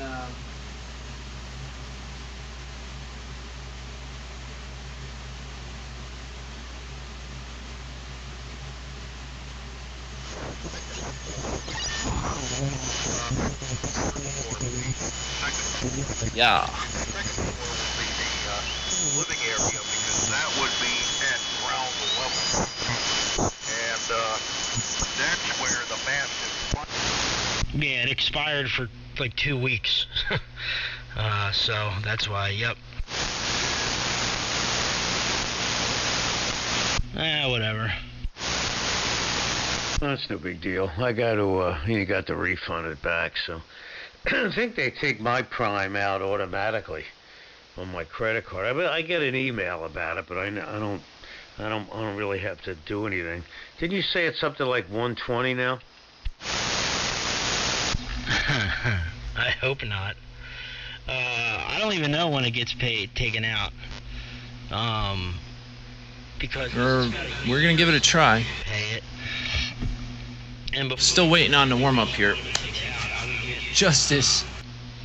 Like you said, I would get a PayPal thing. Every time I make a PayPal payment, I get a notification. And dude, the biggest amp you can find. Just make it rain tacos on that guy. It to Amazon Prime, $10.79 or whatever it is. Yeah, I thought you told me it went up to $120 this year. Trying to think. It's fees. $12.99 a month and Yeah, this is Frank and Perry talking to each other. It's a father and son duo, and. No, I thought you meant like $120 a month. I'm gonna just break in there, make sure everything's working, and probably mosey out.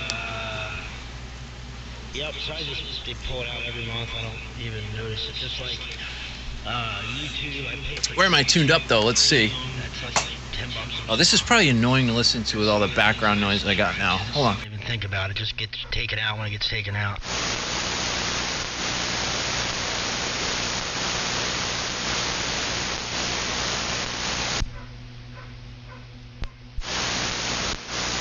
Yeah, I'm a lifetime member of Xfinity now. You know, it's like the ARRL membership. You could be a lifetime member, and so it's. Oh, I missed your comments before. You did CB in college. I didn't get into CB till after college. Sounds about right. Drive down the road playing Imperial March. I forgot to turn on the Viking, man, and QSD. That was a good price. I should have been every time I. All right, so high voltage is good. Warm up time is done. So I should have got every time I. Let me. I just turned on the Viking. I forgot to warm it up before, so those filaments. I'll let them go for like another minute, and then give this a try. W2ST.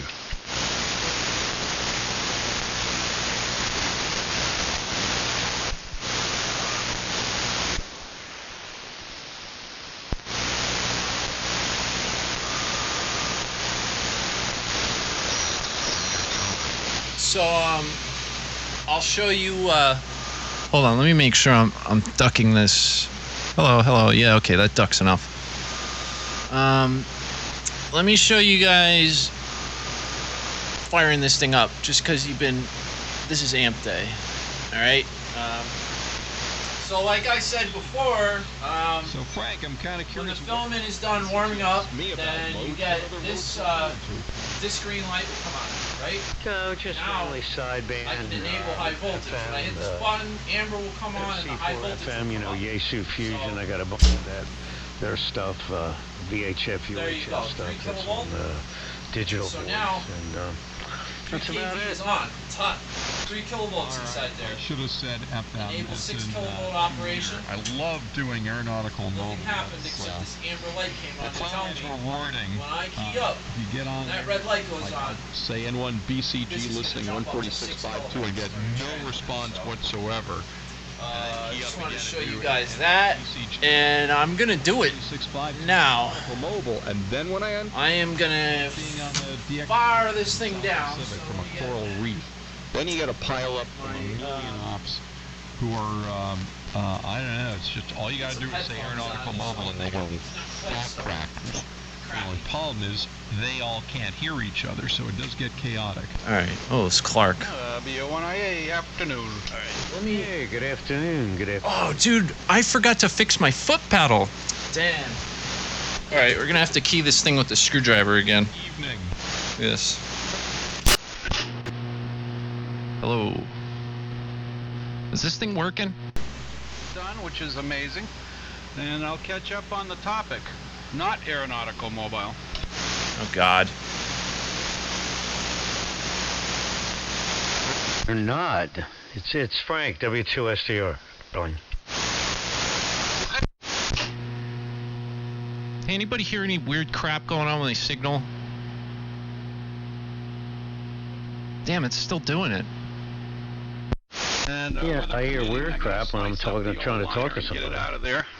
So we got a lot done today, which is really encouraging for me. That's Oh, I'm sorry, Frank. I didn't realize that you're not interested in helping people ever. All right, I'll keep that in mind. W2BTK, clear of the frequency. Well, you're stepping on the W1IA that I'm talking to. You're talking right over top of him. I mean, I didn't mean I didn't want to let you in, but I couldn't hear. Nah, He was telling me he was. I'm done with this guy. Basically, that was the kitchen down in the basement. The big fireplace was the kitchen, and there was a iron hook that held a. I'm just trying to get a fucking air check, man. If there's any residual of that, but Like- typically that. I'm not trying to get in there. I literally want to key up, say, do you hear something weird, yes or no? No? Okay, bye. What type of rig are you running? Over. He thinks I want to talk to him.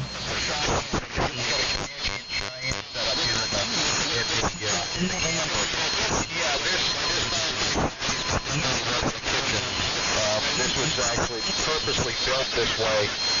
It's actually in a dirt in the basement, so I understand what you get. I worked in a couple buildings in Brunswick with that. So, anyways, I'll turn it over to.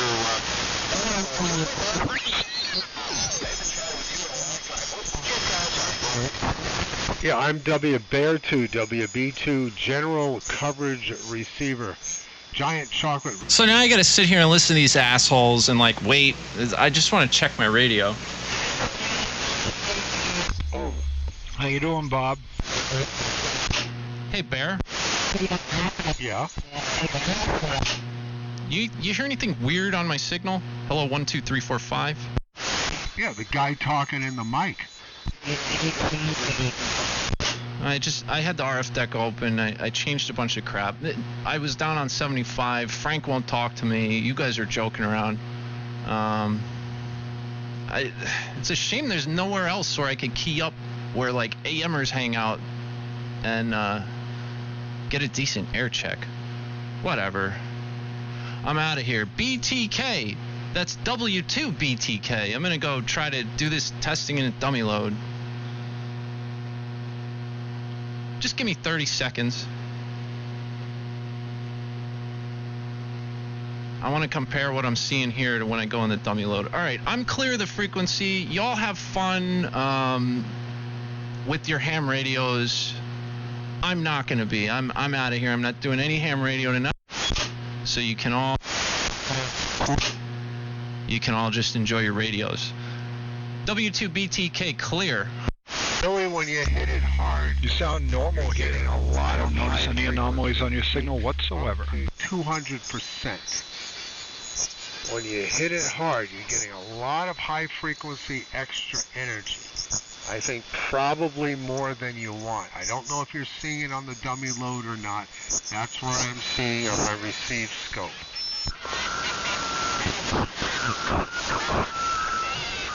And with that, he was gone. All right, guys. Pretty cool, right? It seems like it's working. Yeah, you're piss weekend. He said it was clean. I was still seeing that crappy. This is W81QIX remote control mobile. Let me turn these fucking assholes down. So I could talk to my stream. Anyway, yeah, I'm still seeing that weird crap on the scope trace, like the looks like arcing, but you know, now I don't have a dummy load that I can go in because I just robbed the connector from it. I really have to do this on the air. It's just like, you ever like hang out with people for a long time and then just start like hating them all? That's pretty much where I'm at with AM radio. So I'm not even gonna get on the air now. But that's really all I wanted to accomplish with the amp today. Rule out a couple things. Let's see.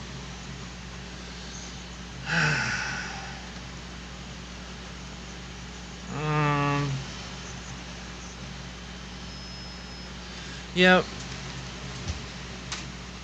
I'm feeling pretty good about that, so I guess I'm gonna end the stream, or I could just stream like do you guys want to listen to these guys like banter back and forth? Because I'll leave the stream up. I'm gonna go make something to eat, but I was gonna be back in about 15 minutes, so I can either like cut you guys loose, raid something else, or if you want to listen to these guys talk, I'll just leave the stream up and make food and come back. Let her run. All right. Yeah, so I'm just going to stream whatever the hell's happening on 3885 while I make some dinner and decide what to do then.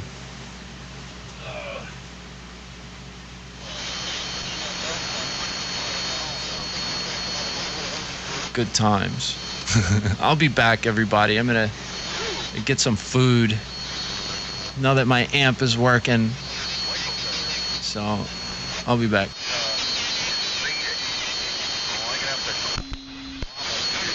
Yeah, let me. You want to hear clunks? I know that. So I shut this bitch down.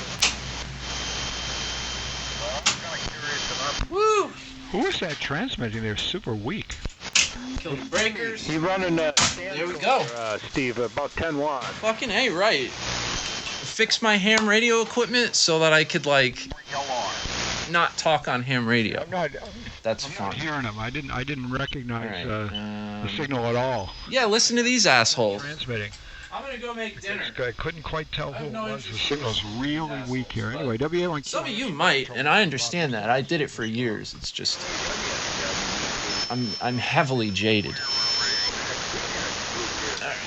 You're 20 over here at the house now, Tim, if it matters. KE1MI. Go ahead, you guys carry on and I'll watch the news. All right, make some dinner. I'll be back. I'll just make you depressed. Yeah, exactly. I know, but it's a few minutes with the lovely XYL. Here, gas, like gas.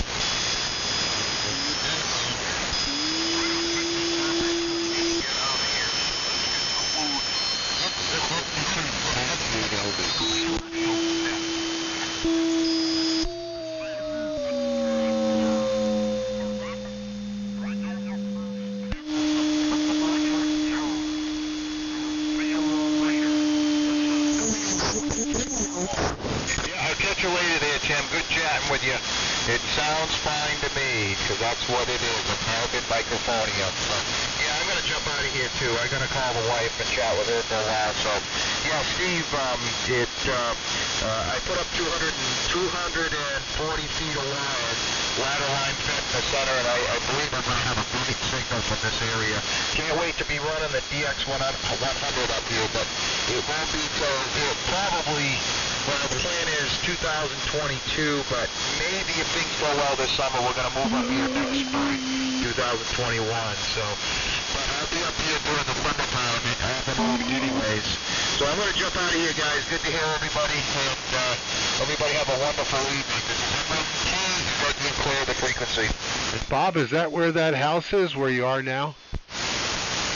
What was that again? Is that where the house is, where you are right now? Yep, that is correct. Yes, about 6 miles west of Littleton, New Hampshire. Well, if you have any pictures of it and you feel like it, I'd love to look at it. I'm good on QRZ.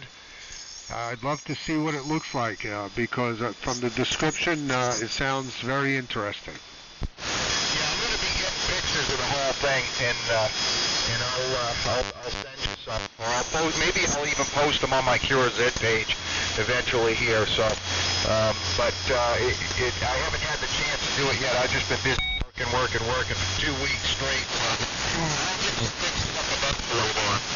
MMTZU. See you, Bob. Yeah, I'll see you later, Bob. Yeah, see you, Tim, and hello to Bear. Bear, you're nice signal. You're 40 over, and so is Steve. So I'll see you guys later. KE1MI. Thanks very much.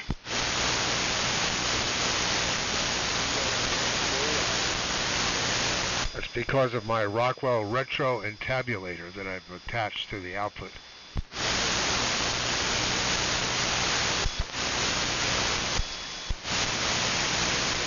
Hey, if anybody's interested, there's a fabulous video up, I think it's on YouTube, of the Blue Angels and the Thunderbirds doing a flyover from the cockpit of one of the Blue Angels. No, one of the Thunderbirds. Wait.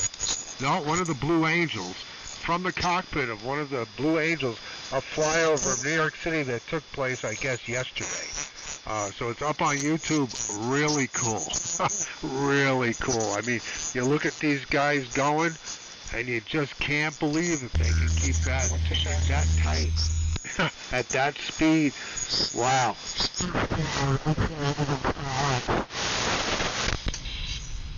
Yay.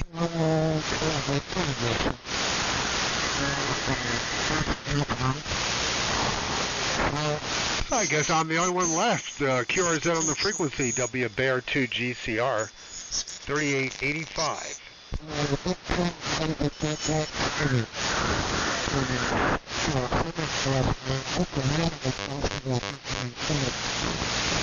Well, in that case, we'll do the old CQ.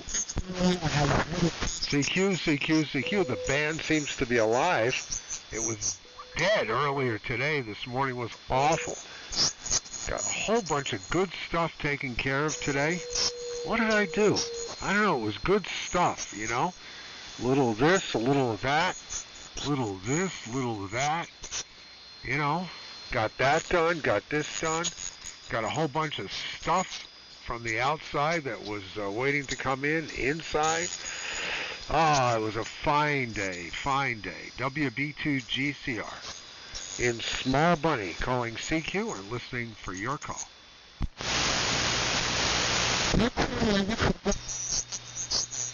No KL7s at this time. Sorry, fellas, no KL7s. Oh, boy. What is that?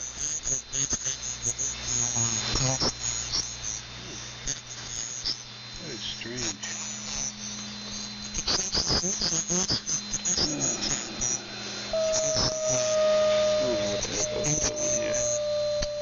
Hey, WB2GCR.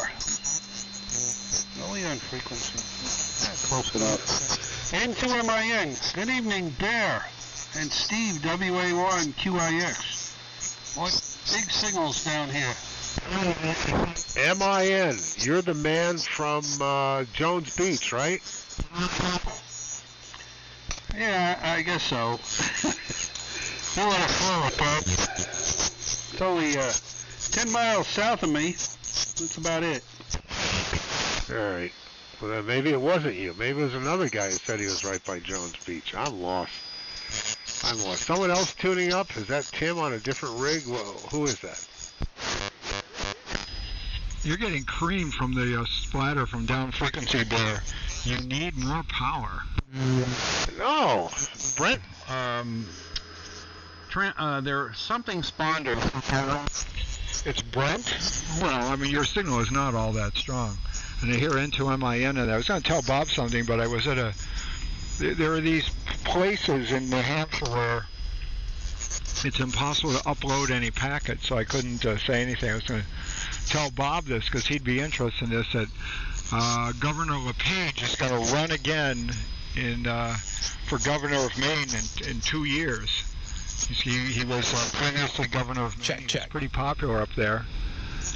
And somehow he lost his re-election. I'm not sure how, but he's coming back in 2022. He's running for governor again. He announced it today for the first time about 20 minutes ago. So I figured I'd tell Bob that, but he's not there, so he can't hear it.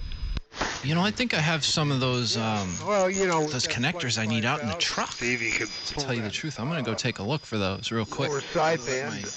Food cool down a little. And leave the upper wide, I guess. I don't know. I guess you can't do that in driving, but maybe you have that feature available to you. Doesn't matter. Sorry, I can't give you any more power. You know, what would it be? How much more could I give you? What, 3-4 dB? 6 dB? I don't know. I could do 6, but not on this rig. I mean, that's about the most I could practically put out, but I run the risk of terrorizing the neighborhood with RF energy. It's a lot of RF energy. I don't want to bomb the front ends of everybody's cable TV. Well, don't you have isn't your antenna reasonably far away from your neighbors' houses? I don't exactly know how far away it is, but I thought you said it was kind of far away. Oh, no, not that far at all. The closest one is less than, the edge of the property is less than 100 feet away. Now, this is a kind of it's slightly denser than a suburban area, but my particular corner has got a fair amount of open land, given how the houses were set back and built, but that's only in one direction. It's nice, but it's not rural by any stretch of the imagination. It's not even really suburban. It kind of has a suburban feel, and, the people all like to have their lawns done by people who come in and they pay them. Yes, you're way strapping up.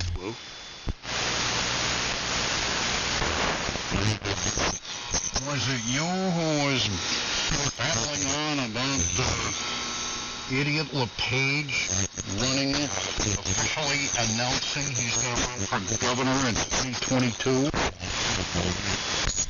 Well, I tend not to babble, but I was reporting what I heard. I heard him about 20 minutes ago announce live that he's running for governor in 2022. I thought Bob would be interested in that. What county is he in? Well, I'll tell you, Steve, being a resident of Maine, he pissed a lot of people off. When he did his second term, he narrowly missed it. He narrowly missed it.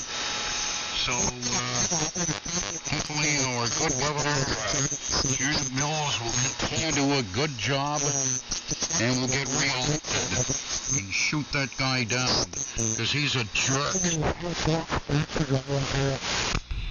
Yeah, I also heard in the same interview that she may not be running again. I think she's going to get beaten up pretty bad for, well, you know, it's like any state. I mean, we're running into it in I'm now a resident of New Hampshire. I don't live in Massachusetts anymore. And believe me, I was no fan of the governor of Massachusetts, none whatsoever. Kurt Redway is a Republican. Nice, dude, I found one. Not a fan. Think he doesn't do a very good job at all. I'm pretty happy with the guy in Maine, except that so the whole issue that's going on now is a lot of discussion. Oh yeah, how's this QSO going? Of like the state of Maine. You guys riveted to every word? This is what the particular interview was about. Because there's about 20 counties in Maine where they don't have a lot of problems with coronavirus. Like they either have no cases or they have 2, or everybody's recovered, you know, stuff like that. So there's a lot of counties in Maine that could be reopened, it's sort of a phased-in reopen. And apparently, I heard this interview, so I'm just reporting what I heard. I don't know any of this, firsthand. I heard the interview. That she won't do it. She's saying that, the state's going to be closed until like late July or August, which is basically the entire tourist season. And, a lot of the business people in these counties where they don't have a problem are saying, hey, wait a minute, why are you, using a one-size-fits-all attitude? We should really be, being intelligent about opening up certain counties. Again, I don't live there. But in New Hampshire, the thing is, this affects New Hampshire because New Hampshire, Sununu is ready to open sections of New Hampshire, blah, blah, blah, blah, blah, phase it in, kind of an intelligent phase in. But he's hesitant to do it because Massachusetts, but Maine more specifically, hasn't done anything. So if New Hampshire opens, everybody will flock to New Hampshire instead of, having it sort of dispersed, and could cause problems in the state of New Hampshire. Like the town that I live in has had one case of the coronavirus since the thing started. It's had one case, period. And the next town has had 5 cases. That's a much bigger town. 2 towns around me have had 0. So, our town is a good town that could open. For instance, actually the whole county, Coos County, could open up. So that's what prompted LePage to come in and say, I would do this differently. So anyway, that's the interview. So I gave you a good synopsis of it. Now you're there in Maine, so you might have heard a lot more than I did. I just heard this interview today. WA1HLR, WA1QIX, remote control. Okay, Steve, WA1QIX. WA1HLR, no? No. I had the discussion that we're probably not going to watch the news for several days. Just everything that's constantly going on pisses me off, one way or the other. But I'll tell you one thing. We really don't know what this virus is going to do. It may be one of those deals that, in time it'll fade. But all those states have decided to open things up. We call them the COVIDians that are protesting. And I can understand that, because the economy is stalled and everything is stalled. And I'm taking a very close look at all aspects before certain things are opened up. And it doesn't mean the tourist trade either, because you have high density of people crowded in, and the thing is that testing has not been made available on a wide scale like it was in South Korea. So people can get tested. You can figure out, is this person positive or is this person negative? But I think she's doing the right thing. It's a wait-and-see attitude. Let's see what happens. Let's see if all of a sudden instances of the coronavirus will just go through the roof like it did in New York City. It's the population density, so when you have a tourist town, you have all these people crowding in, and chances are that there will be a massive outcropping of people being infected, but we don't know yet. Better be, I've always been one to err on the side of safety, rather than saying, oh, well, we got to open this place up and blah, blah, blah, blah, blah, without any real regard to the fact that this is a very gray area that we don't quite understand.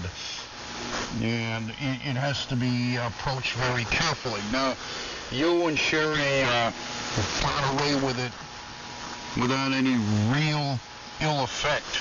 But there's so many people that have been dying left and right or affected in one way, shape, or form, in a bad way that, it could easily, it was out of control in the first place, and Trump was way late when he was told that about the severity of this thing, and he poo-pooed it, and everything just got out of control. And a lot of people are paying the price of death. So that's my take. So I'm probably going to be self-quarantined for some time to come, and keeping an eye on it, and looking at the number of cases there are in Maine and those that have recovered. That's what I'm looking at. I'm sure everybody else is looking at that too. So anything in regard to opening up the state of Maine will have to be done very, very, very carefully. Sure, I would like to see things open up. I'd love to be able to go to the beach. I'd love to be able to do all these things that I always did, but may wind up putting everything on the back burner and just being here at home and taking care of what needs to be done here, because it's not going to last forever. And that's my take, Steve. This WA1H, you're right. Yeah, well, you guys can do that. You're high-risk people.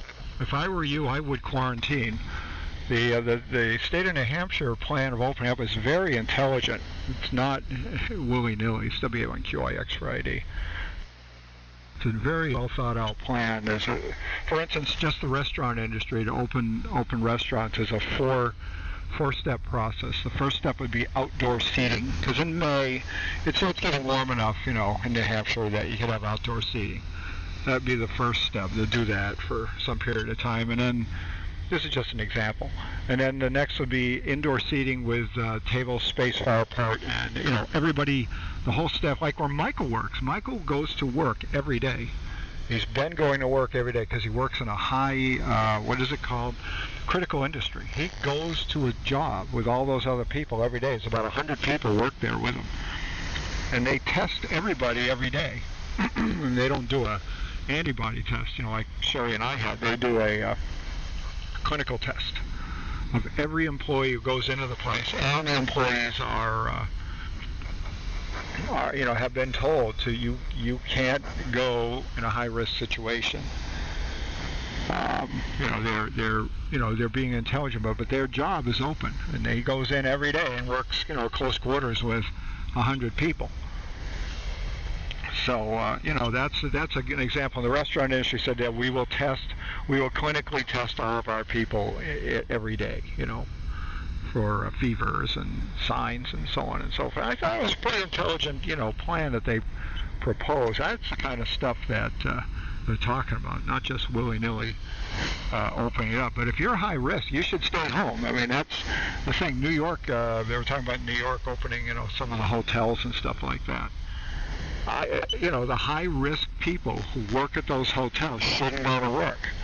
And that they don't want to hear that, but that's really the truth. I mean, if you're high risk, or you live with an elderly person, if you brought it home, you could kill that person. They'd be a high-risk patient. They should not go in. Where somebody like my son Michael is 30, he's 28 years old, and he's single, lives by himself. He's a fairly low-risk person. He's not overweight. All the risk factors. He has type O blood. He's real low risk. He's very healthy. He doesn't have asthma. He doesn't smoke. He should go to work, and he does. In fact, that's what they're talking about. I've read the plans really carefully for New Hampshire, and they're pretty intelligent, but they're hesitant to implement it. Because Maine, it really has to be done in cooperation with Maine, particularly Maine, because Maine is another destination. And they kind of got to be on the same page with it. Otherwise, everybody will just come to New Hampshire, and then, potentially increase the risk in New Hampshire disproportionately. But, I'm definitely not for all this, just open, you gotta be intelligent about it, but I think we should be keeping it closed, because the human cost on the other side is probably greater. I wouldn't even say probably, it is greater than the virus. You have small business people who've worked their whole lives, you have people, borrowed money against their houses who will be ruined. And what's the symptom of that? Suicide, alcoholism, depression, family issues, stuff like that. That's the other side of it. So I wouldn't want to be making the decision. I don't feel qualified to make the decision. Nor do I feel that some of the people making them are qualified. But I don't feel that I might be qualified to make the decision, but I don't know if I'm morally qualified. Let's put it that way. You're basically making a moral decision. You're saying, we're going to trade these people's lives for these people's lives, which is what you're doing. We're doing that now. We're closing everything down. We're basically saying, okay, some portion of the business community are going to kill themselves because of financial ruin. And trust me, being in business and having done this and having been in business, that's a completely viable option. If somebody is ruined late in life, if you are financially ruined late in life, suicide is a completely viable option. And you know me, I'm not depressed. I'm an upbeat, positive person, but I'm also realistic. If you get wiped out at 65 years old after Jesus Christ, what are you guys listening to? It's like, do I really want to do this anymore? So that's, and I know a lot of business people being in business, and believe me, they say the same thing. It's a tough thing, I'll tell you. Tuner had long since given out a year ago. I kept patching it, but it was amazing. It was so brittle that now I just got to cut it up and throw it out. Redo the bottom of the pool and the coving. Oh, it's slim pickings, I'm having a company do it, but if I can get it installed before they do, it depends, And who knows, I'm sure there is discussion going on between the New Hampshire governor and the state of Maine governor. Things are always subject to change. Always subject to change. But there are a few cases in this county. I'm not sure where. They never give an exact location or who or what, other than there are a few cases, but I haven't. Usually the news will have a blip from State House.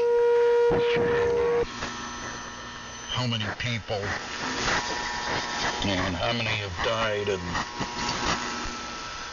I think Maine is better off than a number of other states, but Jesus, in areas of high population density, it's problematic. That's for sure. That's for sure. But,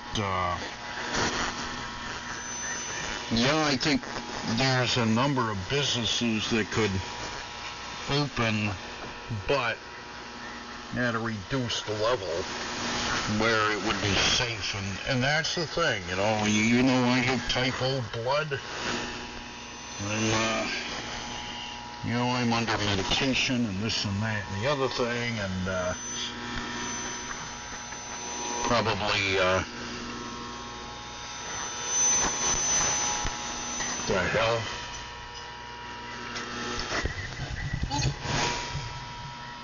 I turned around the chair at the operating position, so I'm looking at the transmitter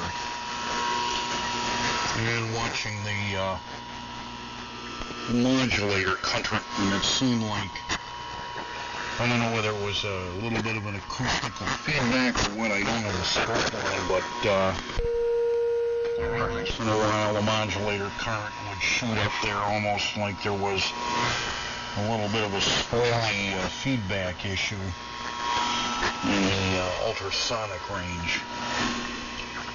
Anyway, I didn't really intend to get on, but I heard that comment about LePage, or we call him LePuke.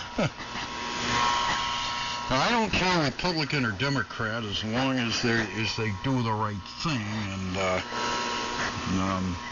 LePuke is the first Republican that's been nominated in this state since I've been up here. Most of the governors are either Democrat or independent.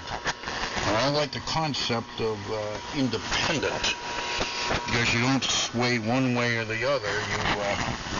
I think to have more of an open mind about things.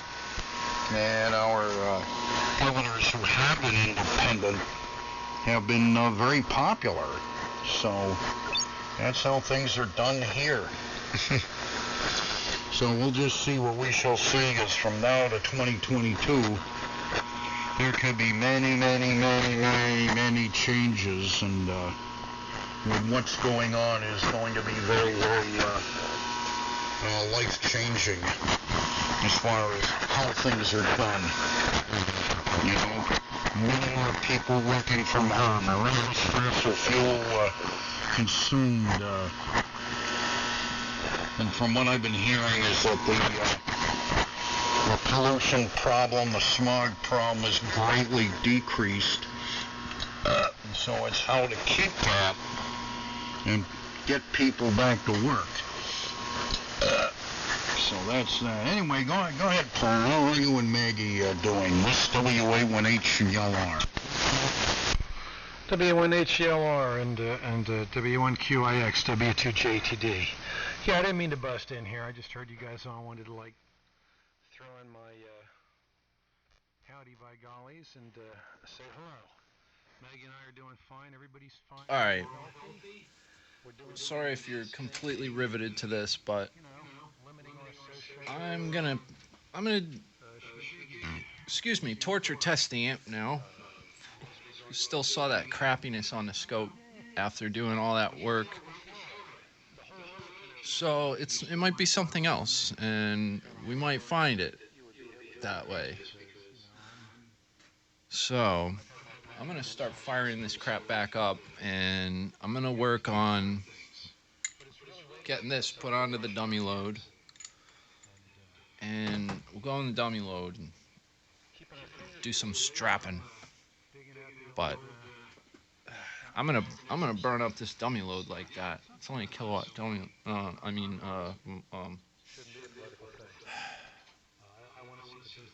I guess I gotta get on the air.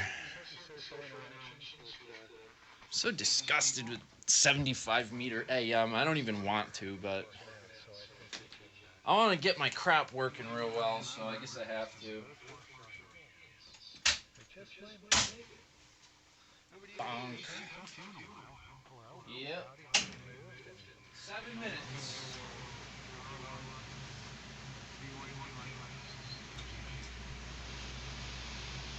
we're gonna crank it up a little bit. So I just gotta get this thing off of here and on the dummy load, and we'll be good. Look, they're not talking anyway.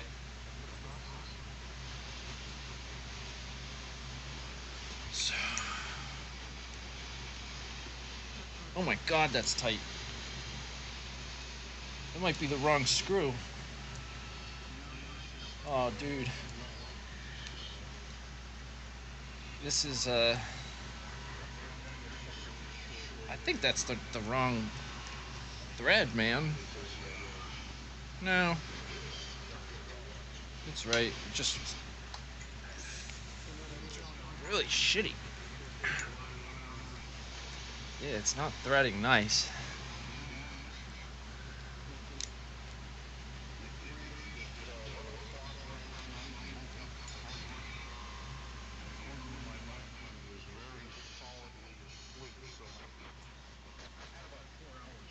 Ugh.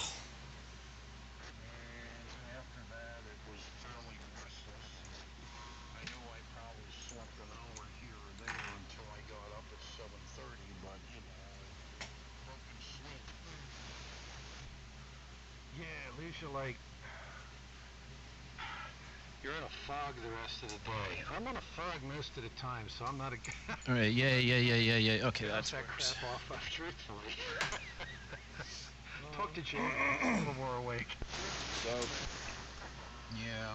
look, and that's a real Bird electronic one too. Fog today. Yeah, there you go. Yep. Sweet. Let's go install it. Bit by bit, I'm going to be phasing out the meds that I'm on. And I know I will feel better. Anyway, Steve, are you still with us? Yeah, this is boring. I'll put those other guys up a little bit. I keep going through dead spots because every time I approach a big city, the cell system like changes my IP. I got to debug that problem. The problem doesn't happen in Massachusetts. It's a New Hampshire problem. Make sure I'm not double. You're not. Yeah, it's a New Hampshire problem.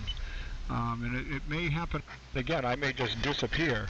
And sometimes I can hear and can't transit. It won't allow me to upload packets. But yeah, we're doing good here. I am one of the fortunate few who's still working. I'm working remotely. Although actually I've taken quite a lot of time off to move, which I really need to stop doing. I need to focus on my work because first of all, they need the work done, and second of all, I need the pay. Always nice to get paid. But yeah, it's an interesting thing. Yeah, really the higher risk people should probably avoid going out. I don't wear a mask. I don't know if you know. Sherry and I both have had the disease. We had it. I had an operation. Talk about a perfect environment not to get it. I had a hernia operation back in like March, I forget when it was, 14th or 13th or something like that, beginning of March. It turns out my doctor was infected with COVID-19, but he didn't know it. He showed symptoms the next day, so he didn't have any major symptoms. When he operated on me. No, he's a gowned, masked person, in a sterile environment performing an operation. So after my operation, I'm recovering. It's a hernia. It was laparoscopic surgery, in and out the same day. Very skilled surgery, any pain meds or anything. I started coming down with this bad headache, real bad headache, real serious headache. And a dry cough, and I didn't think much of it. Sitting there doing my, working from home. All of a sudden, I spiked a fever. I mean, out of nowhere, bang! This fever came up, and everything had been tasting like metal for a few days. I'm joking with Sherry. I said, "Geez, if this is COVID-19, we're poster children for this thing." And she's starting to get sick too. Same symptoms.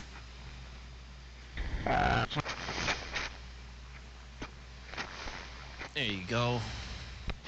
Am I getting over them? Oh yeah, look at that. I feel like I should beep like a repeater. Yeah, it appears as though the New Hampshire cell system has got some discontinuities to it. Yeah, but it's so cool that he can do that, he blows my mind. He's just a rock-on QIX, you know? Yeah, well, I've been with Steve when we went down to Newington, Connecticut. Geez, going on 2 years ago, I think. Was it a year ago? I've lost track of time. And,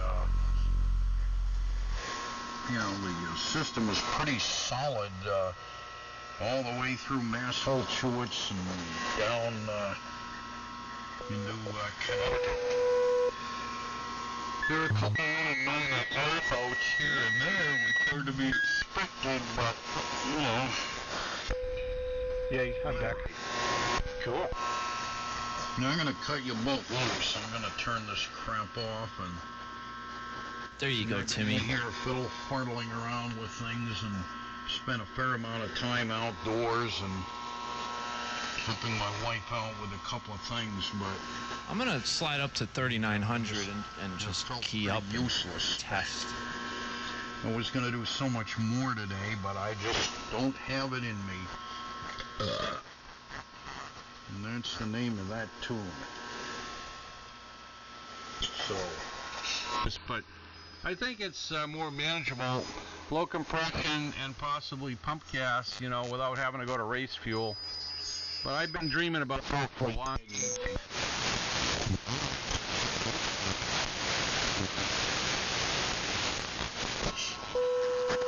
gonna get out of here. But you did it. And it was frozen. It took a good whacking through the spark plug hole to get that cylinder unstuck. I can't wait till the weather gets warmer enough to actually put some mix in there and give it a shot. Screw it, I'll talk to Clark. Should have fun with that one. I remember you telling me about it when you busted her loose there. That's cool. Hopefully the cylinder walls are in decent shape and the rings hang in there, so you'll have fun with it.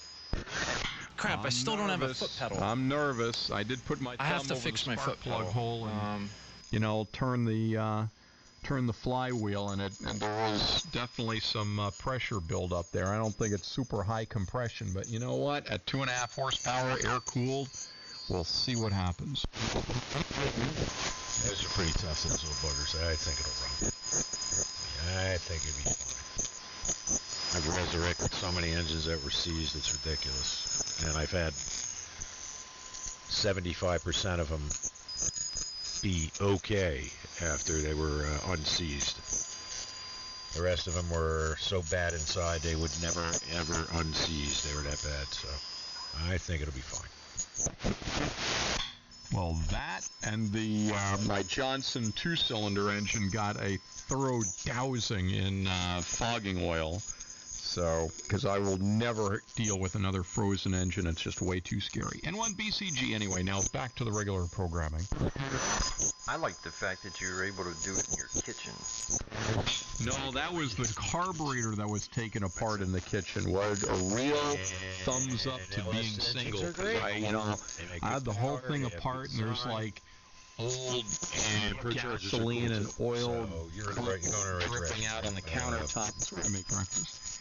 And you know the greasy lower the compression components are everywhere. The gaskets and everything had to be cleaned up. And I took a step back and looked at that and I said, boy, I can just hear a female voice like shattered glass in my ear screaming about not the kitchen cabinet. Minor turbo. But I didn't. No problem. No sweat. That was a perfect double, guys. I heard you both clearly. I'm trying to pick my brain to pick out the signal to focus on. Frank, on the LSs, what do you think? The biggest thing is to pick out the right casting. Whether it's aluminum or. I'm thinking. Do you happen to know off the top of your head? Either they went to aluminum blocks, or whether about cast? Next week it should be the last for the summer. They're going to shut down for the summer. Go ahead, Frank. Okay, go ahead, Clark. I thought I already doubled once. Yeah, I'm trying to be a good boy and leave more gaps. And when you say LG, what was that engine for?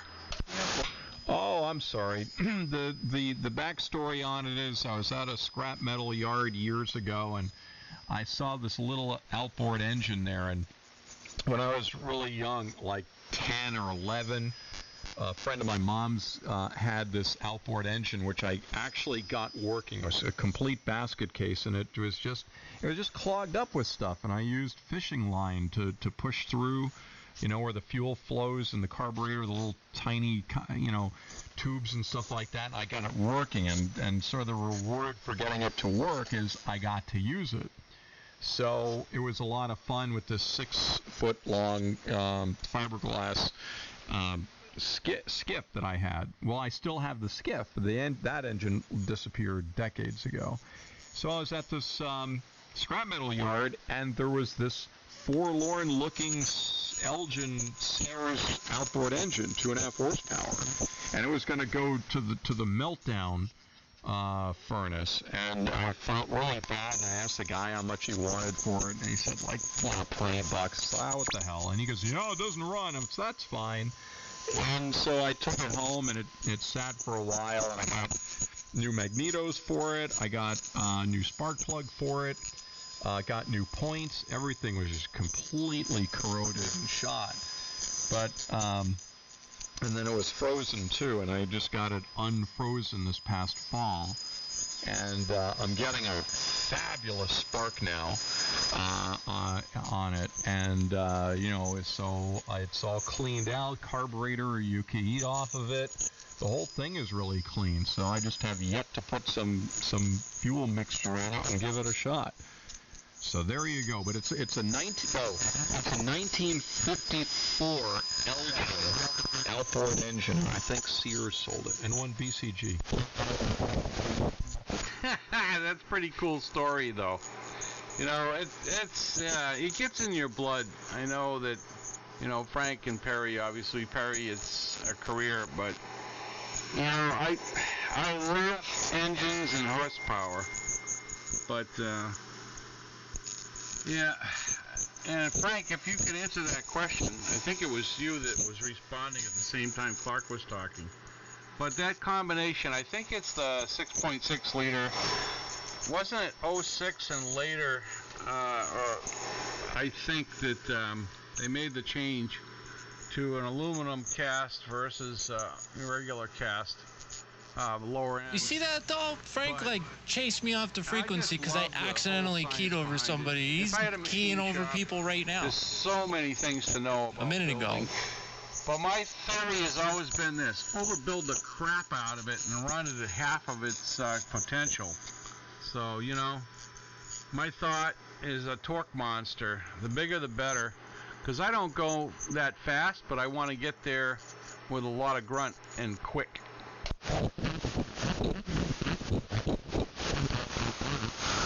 He's talking to you, Ken.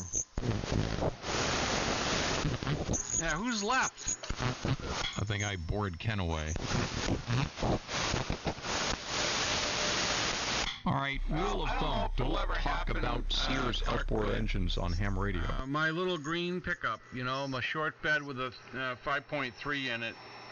The problem is, and always will be, the four-wheel drive system. So I either rip it out and get rid of the transfer case and drop in the LS, bigger engine, or, you know, it's been a conundrum.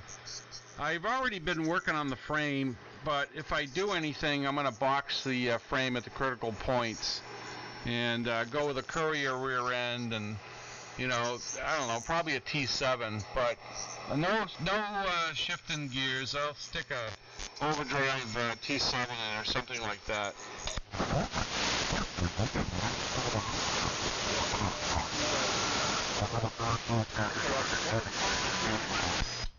I'm back.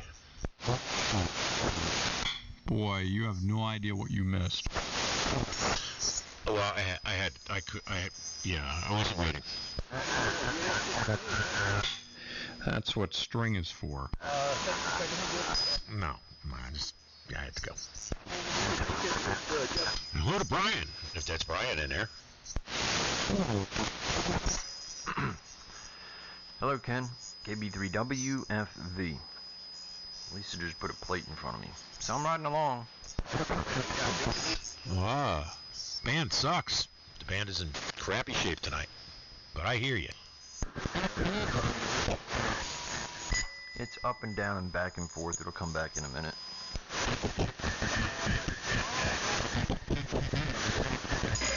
Oh, right on. W2ENY. W2ENY, Echo November Yankee. Yeah, Echo November Yankee. Well, good evening. My name is Brent. There's a few folks in here. I don't know if we've worked before. W1IA, over. W1 Iowa, IA. Nice to make your acquaintance, friend. My name is Bob Bravo, Oscar Bravo Bob. I'm located in Cornwall-on-the-Hudson, New York. I'm north of the city. And running about, I think it's about 90 watts carrier. I've got a Flex 6300 with an Ameritron ALGI7B amplifier. So that's about it. Sounding good here, man. You're strapping. Weather here is rainy, crappy. Ready for spring or summer. W2ENY. Yeah, Bob, we've talked before. January 11th, 06. You believe that? I'm checking the logbook, and it's like in Cornwall is where I got you located. Oh, a long time. Okay, on the setup, I'm running homebrew H-modulated E-rig into a 2-element array. You're off the side of the beam, I think. Anyway, there's other folks in here, but it's been a long time, Bob. Great to hear you. Again, it's Brent, Whiskey 1, Italy, Alpha. You're alright, Brent. Sounds good. I recently got the bug back with AM. I used to hang out up on 3910, and that's kind of falling apart. I was up there for a lot of years. A lot of letters, all the junk that's associated with characters. And I went out and I bought a whole bunch of stuff here. I got Valiants, I got Rangers. Hey, J Doe, man. No, I use the receiver I have is called it's made by RF Space, and the model is an SDR-IQ. So it's a little better than a dongle, but like a low-end SDR receiver. The transmitter's a 1950s Johnson Viking too. Recapping a lot of stuff down here. So back in 06, I was probably on a 930 or an ICOM 756. I have a couple of those floating around here too. I didn't have any plate modulated gear back. And start from ground zero again, and I hope that's not the case. Look around, see who else around. I heard Clark. I heard some other guys. So let's throw it out there and see what happens. Whiskey 2 Echo November Yankee. Hey, would anyone mind if I just jump in here for a second? I have to do a little bit of testing. I had my amp ripped apart. Doing a little bit of stress testing, so I'm going to try to keep it quick, and I'll talk to you guys. This is W2BTK. Well, it'll cost you, but, only kidding. Go ahead. And I'm back. Memorial, Mighty LMAX. Well, that 300 is doing a pretty good. All right, well, hello, test. I'm goosing it a little bit. See what I get. Hello, everybody. Hello, Perry. The stress test is working. I'm feeling more stressed. Hello, William. And that hum wasn't in there, and then it came in there towards the end. I don't know if that's why you had it apart, but there you go. Yep. And I see a drop in power when that happens too. Hello. I have to keep an eye on that. Hello. Hello. The grid current is still barely moving. Hello. Hello. Oh wow. All right. Sorry guys. I really need to do this. I can't do it in a dummy load. I don't have the right dummy load. It It sounds fine, Bill. It seems to come back like right before you unkey every time. That's the second time it has. It's like right before you unkey. Is that why you're unkeying? He's got hum for Roger beep. Yeah. Yes. Okay. It's kind of odd. William, it sounds good. I remember it was obnoxious before, and now it's, we're talking fairly not even worth mentioning. But good to hear you. Yeah, it sounds better. It doesn't have that hum in there, man. Crank that thing up, man. Let her eat. Let her rip. Eat. No, I had some arcing. I keyed it QRO into a 8-to-1 SWR, and it burned up the PL259 SO239 stuff on the output. There's some carbon tracing, so I replaced all of that today, and I found one other weird thing in there. But hello, yeah, I'm not really modulating it much, but all right. Not trying to stay in here a long time. Thank you guys. Nothing's blowing up. Hold on. Did I remember to put all the screws back and everything when I put that thing back together? But when I got famous last words, nothing's blowing up. Oh wait, hold on. No, I'm trying to see if something will blow up. Now I'm modulating it a little more. Hello, 1, 2. It's getting kind of hot, and some of the screws were stripped out there, Kenny. But I don't think that was you. Yeah, it was me. I cranked shit too tight. Yeah, it was me.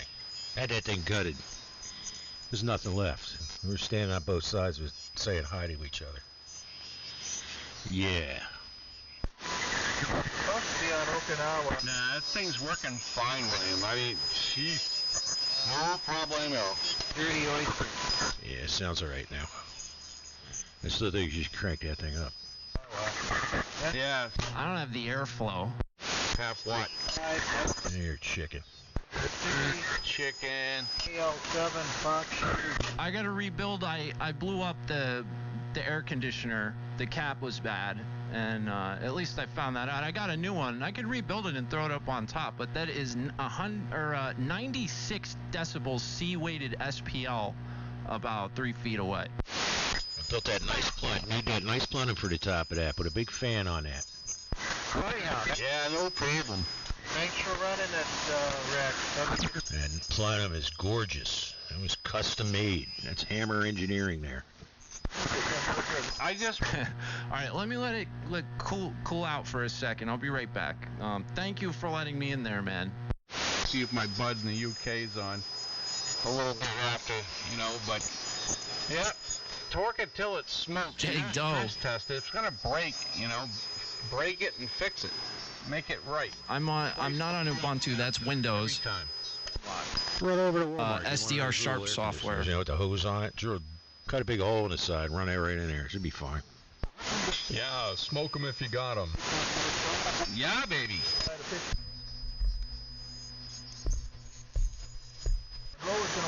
No, I don't have to worry about frequency offset, really. We're all on the same frequency, and it's AM, so you can vary from the frequency and still hear the guy. And yes, you have to have a license to transmit here on 3885 or 3875 kilohertz, general class ham license. Wait for it. BCG. Shouldn't we just use our suffixes because, it's like the prefix is implied? Hey, Ken, yesterday net on Sunday night, yeah, it's determined that we need pre-qualifiers. If you have children, no problem. So this thing is heat cycling decently here. It gets hot fast, but it's back down. It's exhausting 105 degrees. So that's people that have. It's cooled off. I could key again. Yeah, you know the census only had male or female on it. Apparently these sickos want to have on New Hampshire driver's license is gender neutral. What the hell? Flat top. Gender fluid. I got nothing. I got nothing, man. I'm 65 years old. I got nothing to say about that. Hey, Brent, if you could take advantage of letting drink free before 9, wouldn't you want to convert over? Yeah, if I wear a dress for half-off drinks. Right, and then when it's time to use the restroom, then you got to convert back. Otherwise, you're going to stand in those long lines. This is where gender fluidity really pays off. And Velcro. When I was just listening, I used to listen to him on that KW1. Yeah, it's almost comical. Between the pronoun-sensitive jerk-offs out there and, give me a break, let's junk science this thing, shall we? I want to be pregnant. I think it's in my trimester. The guy's got a pair of danglies. Kind of. See if I can remember the other fellow's call. I used to have it. All right, little lascivious net is now over. And that guy's fellow's call was... Makes me shake. Makes my brain hurt. Situation over here. Oh, come on, Frank. Gotta have a sense of humor. J9T, if anybody knew him. I guess he was a pretty popular guy in the AM circle. Well, anyway, your signal came up, Brent. Now you're 30 over. You're doing great now. So, band's coming around here and there. What'd you say, Brent? Sorry, I was reading something. It was funny, Clark. I got to approve the array today unintentionally. I was talking to Frank and I flipped the switch. He was talking to Glenn up in Maine. And, of course, the old beast threw 20 dB difference at me. Yeah, earlier when you and him were on here, and I was listening too. I could barely hear you. You're like, wait a second. Hit the switch and you're like, oh, the array was pointed the wrong way. We're like, oh, you thought you were running low power or something. Yeah, Perry, every time I think about it, it was worth the effort. Although, I was telling Frank I'm going to go ahead and maybe I get to it in the next couple of weeks, depending. But I've been talking about it too long. I got to put the in-phase configuration in the phasing box. And it might be a little work. I might have to pull it in the shop and do it, but I need to add a little bit of L to cancel out the reactance so I can run the thing in phase and not have to deal with it.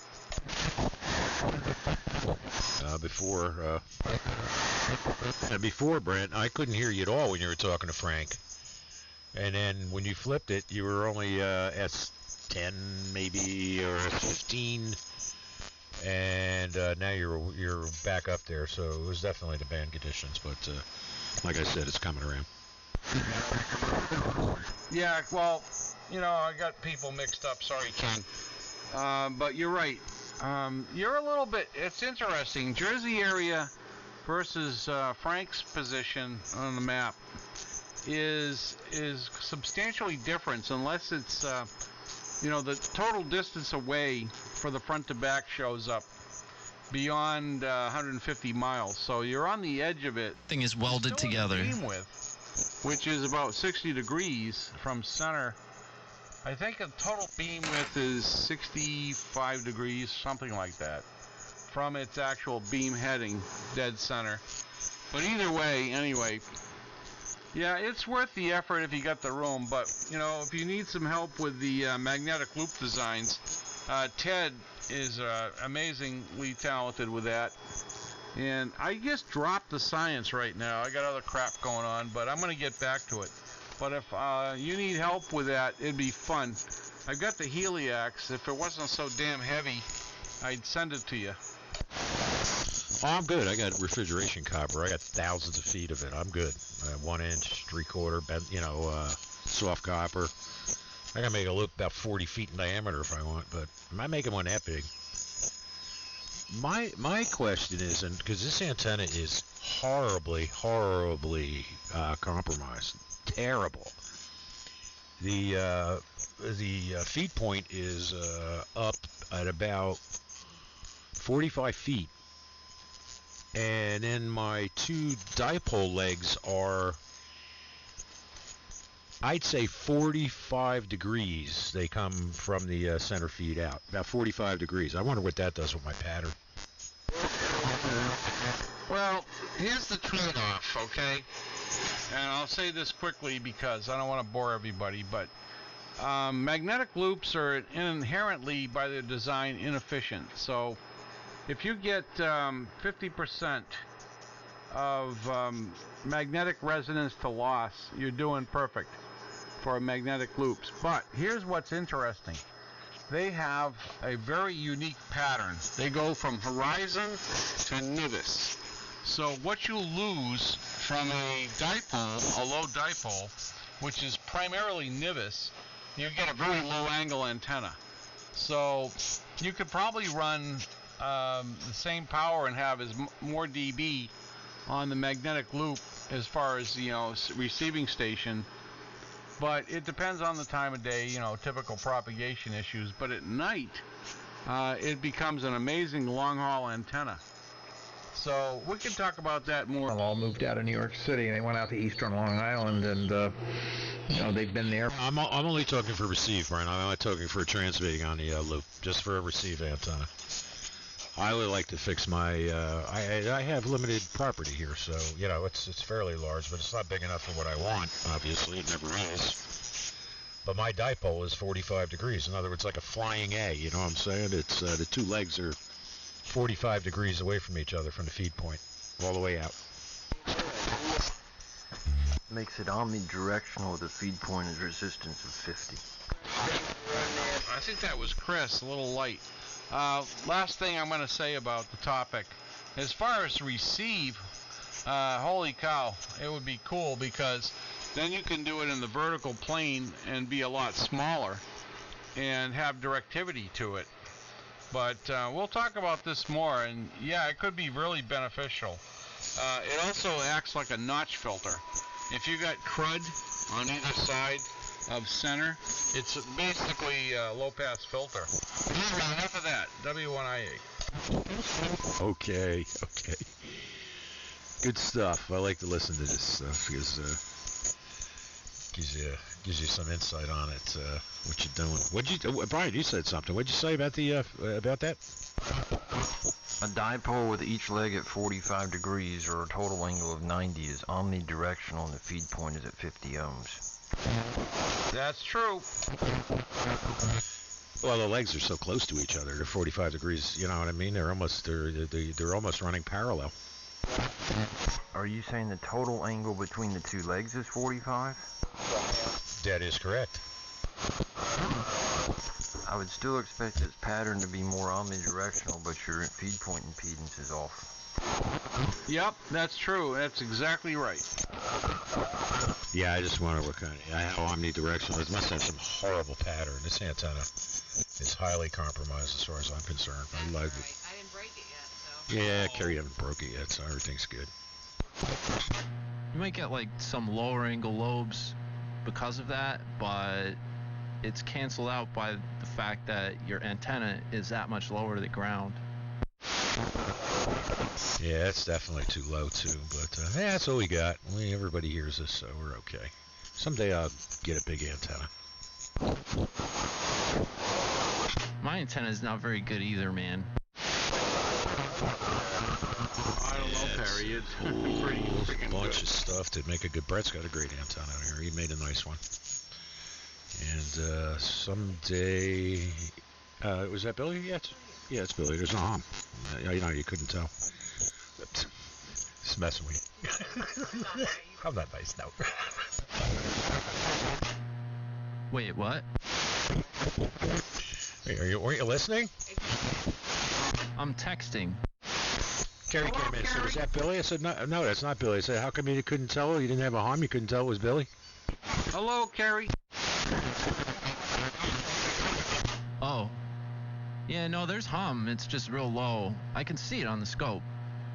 That might just be audio hum, though. I have both. I have audio hum and I got transmitter hum. And this thing is heat cycling not too bad right now. Hello. Hello, 5. Yeah. Yeah, I like that. You know, less than 1% of your audio. Less than 1. Don't even worry about it. Just hum it along, singing a song. Carrie's listening, she said. Hi, Carrie. I think it might be from lowballing the Viking, you know? Maybe it doesn't like that. Because now I'm a little closer to, like, full Viking. And damn, Kenny, you know what's going on. I mean, I'm not there yet, but I'm approaching. Never run it like this before. Hello. What you need to do to prove it is disconnect the microphone to get rid of the acoustical component.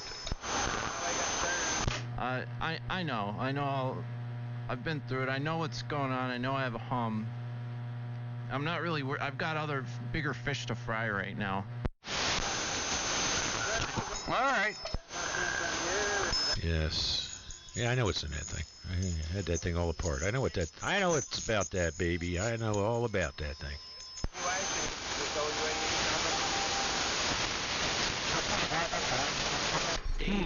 All right, well, too common, mellow here. Don't let me fall asleep. Let's get back to lewd and lascivious. By the way, Brent, Carrie said, hey. Oh, hey, babe. I'm not gender X. Hi, Carrie. Hey, it was so much fun to hear you Monday night. I hadn't been on the wireless in a long time. Got me inspired to turn this dust off the equipment. Well, good. That's my purpose in life. Did you like my my specifications for the ladies' night? I didn't hear it, but I, made some suggestions about photo proving, for membership. If you have kids, yeah, obvious, but, for those that we're not sure about, we need to check under the hood clause. Well, I think it was Billy last night. I'm not sure which it was. Asked me what the the parameters were for the ladies' night. Like, I guess, like what was it? Like, how are we gonna run it? Do we have a plan or whatever? And all I said to him was, I'm like, well, the parameters is that you have to have a rack and not the one that you put your radio in. Yeah. Hold on. Oh crap. Is this recording? I have to make a video. I'm sorry. Yeah, I don't have a rack, and I won't be able to participate. Oh, hello. I don't know. There's a lot of male ham radio operators who have racks. Oh, yeah, well, it happens when you get old, Clark. Crystal radio. Yeah, man's ears do not count. Oh, AM broadcast. And a bro. We're the only two stations I have the bro net. Bro, it don't count. And, oh my god. I should go watch some Seinfeld, man. What a great show. Yes. Seinfeld. Man, you're twisted. Jerry Seinfeld's birthday is today. I think he just turned 66. A dingo ate the baby. And theory. No soup for you. And all that. Like a scared turtle. To the ARRL license. Turtle, like men jumping into a cold Atlantic Ocean? Kind of. Man, shrinkage! There's nothing. I mean, there's so many one-liners from that show, man. That's probably the best sitcom of all time, in my opinion. My station on my own. Yeah. Just to clarify, Billy, no, you don't have to be a woman to be on ladies' night, but it's just that the ladies are running the show. That's the difference. You know what I mean? We'll all be sitting, talking, doing whatever, and, you know, the guys are always more than welcome to comment or say hi or whatever, but the bottom line is the ladies are on the mics. So, Not Y chromosome net. alright, can I make a suggestion then? Because this should not be called ladies' night, because that implies something else. This should be called girls' night out or something. Ladies' night, or I don't know. What do you call it when, like, all the girls just go out without their husbands and party? What is that? Because that's what you need to name it. Lady night. Non-dangly night. I don't know. That sounds like it's a place with dudes, and then it's like ladies' night. So like you're definitely gonna want to come if you're a dude. Oh yeah, it's ladies' night. Does that qualify? But that's not the case. It's like literally a night for women to talk to each other. I think we got to send you the link to the promo video. Also, what do you get if Bill. you go? Tell me that if you go to a bar or to a club or whatever, and you know that it's half-price wine night for ladies, or it's, you know, half-price drinks for ladies or whatever. Yeah, there's a lot of women in there, but then there's also a lot of men, because they know that the ladies are there because of the half-price drinks. So it all works out in the wash. Don't overanalyze it. It's gonna work. All right, here's what I know. I know this. When you go out and it's a group of girls and they say it's ladies' night, girls only, like girls are going out, right? And you see that group of girls at the club, and now you're like maybe two dudes, and you go up to them and they're interested in having like ladies' night. Usually they'll like cold shoulder you or like mock you, or like you're just not getting in there. There's no point. They're having ladies' night, you know? That's kind of what I'm envisioning. Oh, so what you're saying, it's not like inviting like everybody to participate. It's like just the girls or whatever. But that would be like a girls' night out if it was like just the girls. Yes. Basically, the husbands or the boyfriends or the whatever are in the background, and the ladies are on the mic. And let's see how long it takes and how well they can behave to not try and take over the radio. You know, because you know they're going to be in the back with commentary. Right, Brian? So my question though is like, what incentive would I have to fire up all my equipment, turn on the sub panel, run these, you know, bunch of filaments and crap, and sit here in a hot room? Like, what incentive would I have to have like any transmit equipment enabled, like sitting there burning electrons? Because there's girls on AM. Right. So it's a good night to listen. Well, there you go. But I'm telling you, you may sit back and you might just listen to the festivities, what's going on and everything else or whatever. But there'll be a conversation in there somewhere along the line, whether it's somebody defending themselves or whatever. You'll get sucked in. I'm telling you, you may think no, but We are going to find things out we never knew before. and there's another incentive for you. You think you know women? Do you really know women, Billy? Because if you think you know them, you have no idea. Well, my experience, what I had said was based off of my observations of being in a nightclub, working, you know, sober, like the only guy there trying to get something done, and observing everyone, including women. And I drew that conclusion from 10 years of people watching. So I don't claim that I know them, but I know what they do in a club. Yeah. Well, this is a slightly more, hopefully, sophisticated crowd. I can't make any promises once they open the bottles of wine. You're calling it ladies' night. What the hell is wrong with that? Okay. Yes. Well, I just that's where my head goes. live with it. It's okay. It's okay.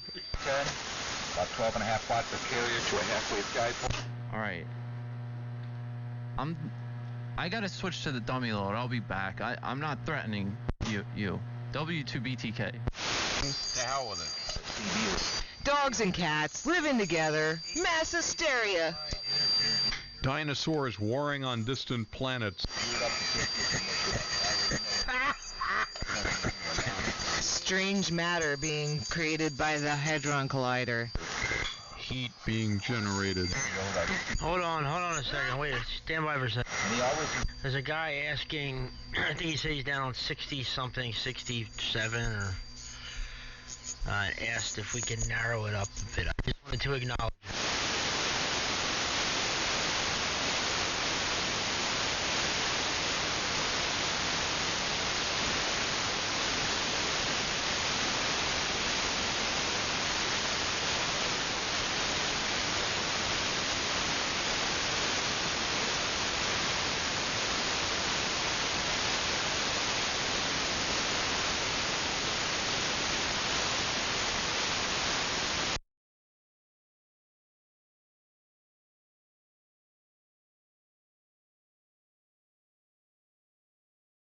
Yo, this thing was hot, man. Well, not hot. It got a little warm. That's some tiny little coax, but I mean, it's made of Teflon, so it's not gonna melt. But the PL259 was noticeably warm, and the windings around on the 1-to-1 balun were slightly warm. The ferrite core wasn't warm. The windings around it. It's be a little current there. I cannot stay in this dummy load for a long time like this. But I noticed the forward power is wiggling a little bit. Wiggle, wiggle, wiggle. And I want to see if it's an antenna problem. So exhaust is 90 degrees, should be good. Well, let's fire in the hole.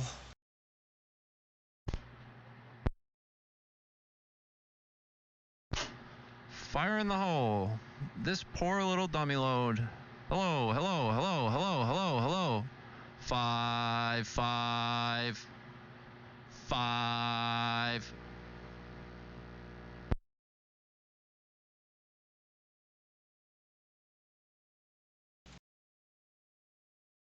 That answers that question. It did it in the dummy load. So, let me plug, kill the high voltage, let that bleed off, and then I'll go hook back up to the antenna. Alright. Un segundo.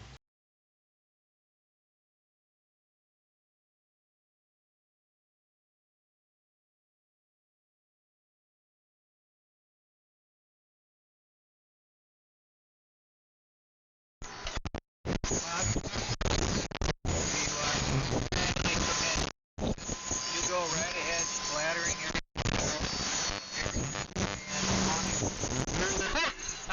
Go ahead, guys. You enjoy it. What'd you do?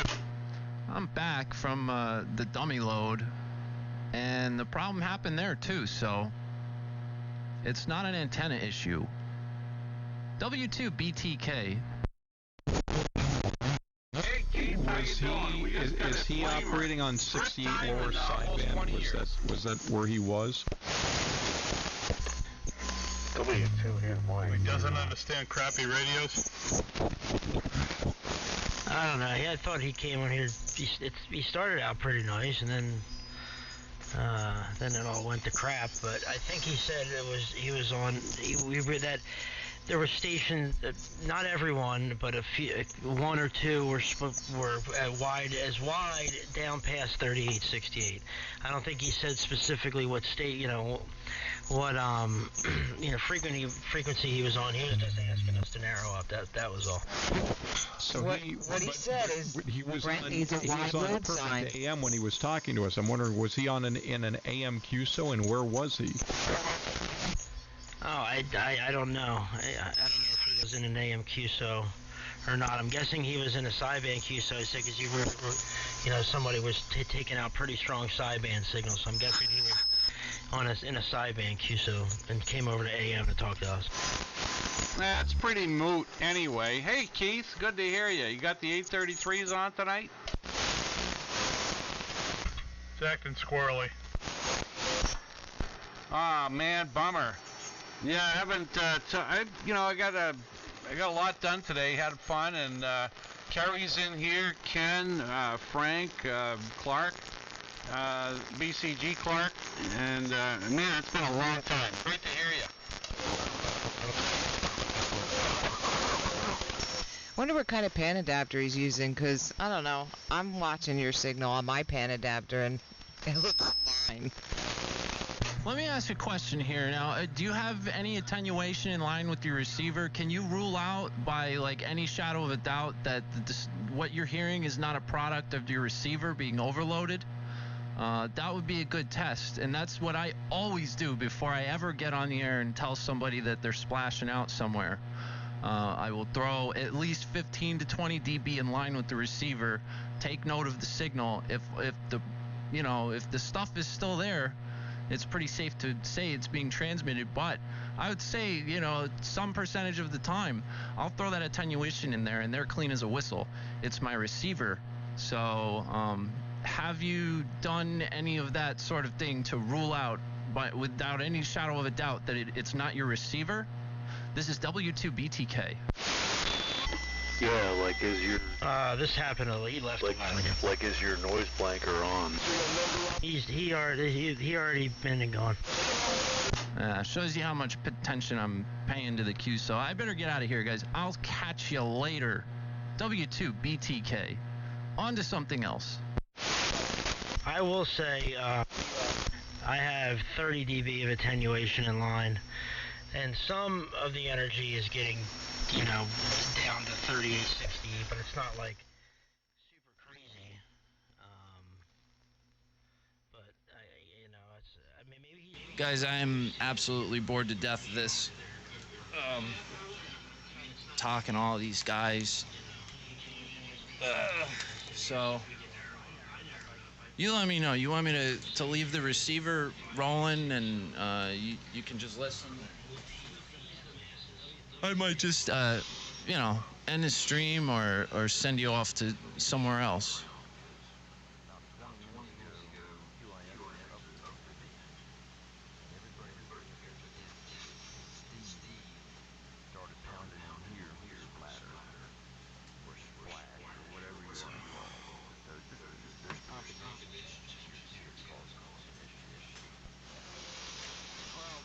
This being said about that, if we're hearing a gentleman's agreement, he mentioned 3880. Maybe I'll try another QSO. I need to test this amp, I need to... I have no choice. Anti-aliasing in the H modulator. I know this transmitter's clean, but you're right, William. It doesn't make any difference at this point. Quite frankly, don't care, because I know my equipment's clean. Anyway.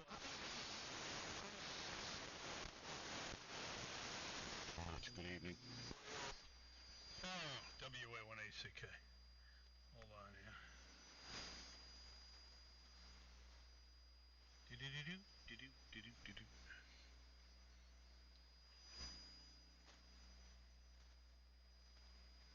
Okay. We are tuned. Everything is happy. There we go. WA1HCK. On an old buzzard radio. And I couldn't change the bandwidth if I wanted to. Yeah, I just sent you an email link to look at later on, Brent. You'll have to back me up. one of the soy boys went berserk on me when I tried to explain the Second Amendment to him. Yeah, I saw that, Keith, and I saw the email and I was reading it from WND, so we'll talk about that, but unbelievable. Anyway, yeah, it's great to have that radio on the air, man. I haven't been on the air in a long time, and caught up with Ken and Kerry down in Jersey, and of course Frank and the whole bunch, William, and a bunch of folks I haven't talked to in a long time. But man, it's great to exercise that big monster. Well, it's got some weirdness in it. I lose the bias supply on the modulator, and then it takes off, and pulls an amp of plate current at 4,000 volts. It's very bad. So I got to keep an eye on that meter. I got to open it up. I'd say it's been a good 10 years since I've opened this radio up and done anything to it, so I suppose if one of the power supplies goes bad, I can't really bitch too loud. Yeah, saw your email. Turned on the radio upstairs, figured it was evening and nobody would hear me with 20 watts, so figured I'd come down and do it this way. See if this old radio would still talk. It does, we're good. WA1HCK. WA1STH. Hey, Steve. Good evening. Hello, Steve. And good evening to Keith, W3MR. Boy, you got a whole bunch of people there. Keith, sounding good. Probably can hear my clothes dryer in the background, but anyways. Oh, well, it's all our transmitters, The clothes dryer is part of the ambience. That's right. Where are you? You're 40 over here in my guesstimeter, and I stress guesstimeter. Come on, button. I got a bad button here. Push to talk's going bad, too. Shit. Maintenance. I hate maintenance. Anyway, I'm in Sandown, New Hampshire. Probably about 5 miles away from Brent, a little closer to the ocean. Yeah, I'm in Kensington over near Exeter. Oh, you're almost on the water. Well, close anyways. Big group in here, so you guys had something going on, so I'm just going to listen. WA1STH. Good evening, Brent. Yeah, great to hear you, Steve. Been a lot of good things happening in my life. Yeah, Keith and I pretty busy with some projects, and what was I going to say? Oh, the big news, I guess, is the cancer thing, which has been really screwing me up. But after talking with a urologist at Mass General, the head of urology down there reviewed the case, and yeah, today's world we had to do a teleconference. But anyway, the good news is I'll be around to annoy people for a long time, and I got to continue on with the Clark therapy, BCG therapy. So it's really good to hear you, man. It's been fun to catch up with everybody. Over. Very good, Brent. I'm very, very happy to hear that. Yeah, thanks, Steve. And Keith and I have been having a lot of fun. We're practically next door neighbors over here in New Hampshire, so there's a lot of folks, and I'm enjoying this immensely. So carry on, gentlemen.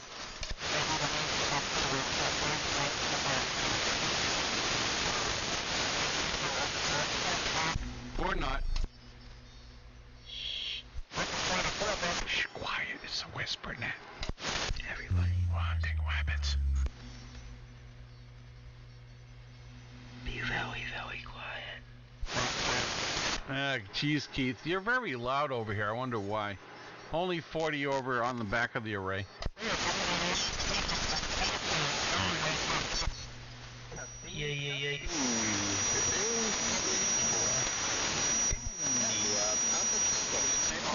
Hey, Connor. Who was that? Shocking. I think it was Connor. Connor down there in Virginia. I'm not trapping anybody, but you're hearing me. Yeah, you're light here, bud. You're about 5 over 9. But I'm here. You're doing well here, Connor. I don't know if the guys up north are. There's a ton of people in here. So I'm going to step out in the middle of the road, but I did want to just say hi, Connor. I'm glad you got the antenna fixed. W3MMR. 90? I could go there. Yeah. All right, we're going to bail out for a minute. 3890 Keith, W1A. 25 watts of carrier as opposed to 125 still. Hello, Perry, KD2AFL. 1 second. Yeah, all right, Connor, real good, man. Good to hear you. And glad you got the antenna fixed. Real good stuff. Hey, catch you later, man. KD2AFL. W3 MMR. Yeah, right on, Billy. Catch you on. Okay, Perry. Hello, Carter.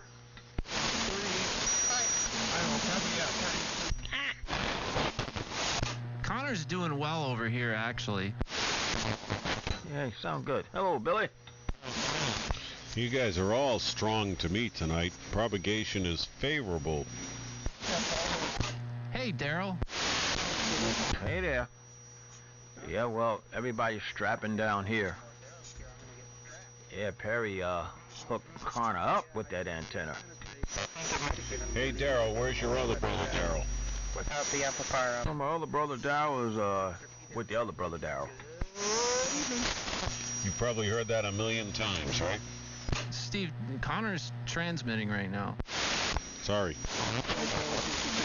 Well, he was. He tried to. Connor, what? Come back. There. Say what you just said. Be quiet, because Daryl's here. I'm going to get trapped with that big old signal. And, yeah, I fixed the antenna. The SWR is about 1.5 now here, which was about 2 to 1 here before. Couple, like a week or two ago, so 1.5 is acceptable.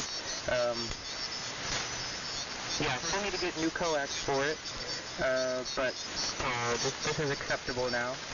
And yeah, the amplifier is still broken, so we're still running 25 watts of carrier. So anyway, W4, I prefer carrier.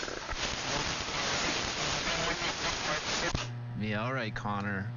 I got to get new coax too, so I'm in the same boat. We both got to do that. You're sounding good though, man. So let me turn over to Daryl and Steve. Trying to get in there. W2BTK on Montana Mountain. WA1STH. I didn't know he was talking, Billy. I know. He's noisy to me up here. No one usually does. Well, yeah, no, I know. I was just looking out for a little guy, Connor. He's our 17-year-old up-and-coming AMer. That's the future right there, Steve. When me and you are long gone, Connor's going to be out here strapping people. Connor, I don't know if you can hear me okay, but I'm wondering what you're running for carrier power. Can I hear you? Yeah, that's a funny joke. I'm running every bit of 25 watts of carrier power. Did he say 25 watts? Yep. Holy smoly. I'm lucky I didn't hear him at all with the noise that's going on. So he's doing very well. Yes, he is. For 25 watts with these conditions, he is. Well, Connor, hello to you. Sorry if I stepped on you a little bit there, but it certainly was an accidental thing. I'm used to it. Yeah, I wasn't used to it before when the amplifier was still working, but now I'm used to it. So, what change? But yeah, I need to. Whatever. Anyway, yeah, I need to get some GoFundMe started. Send a stupid amplifier to MSA. They said they pay shipping back to me, but I need to send it for warranty repair. And I don't know how much this thing's going to cost to ship. And if the Corona wasn't happening right now, I'd take it to my Elmer's house and have him fix it for me, but I'm not comfortable with exposing him to whatever nasties I have. FYI, I didn't get a lot of that, but that's okay. Connor, I've heard you before, and when I hear you again and I can understand you, I'd be happy to have a conversation. 17. Very good, very good, very good. And Billy, I'll be gone a long time before you croak, and then Connor can take over after you. There you go. We got 3 generation of AMers here.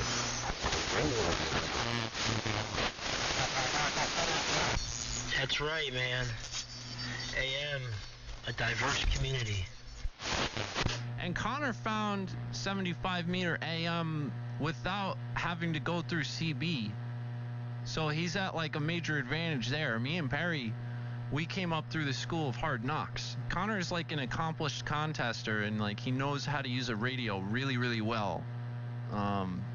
I bet Connor's got like way more contesting chops than I do at this point, and I'm not that bad at it.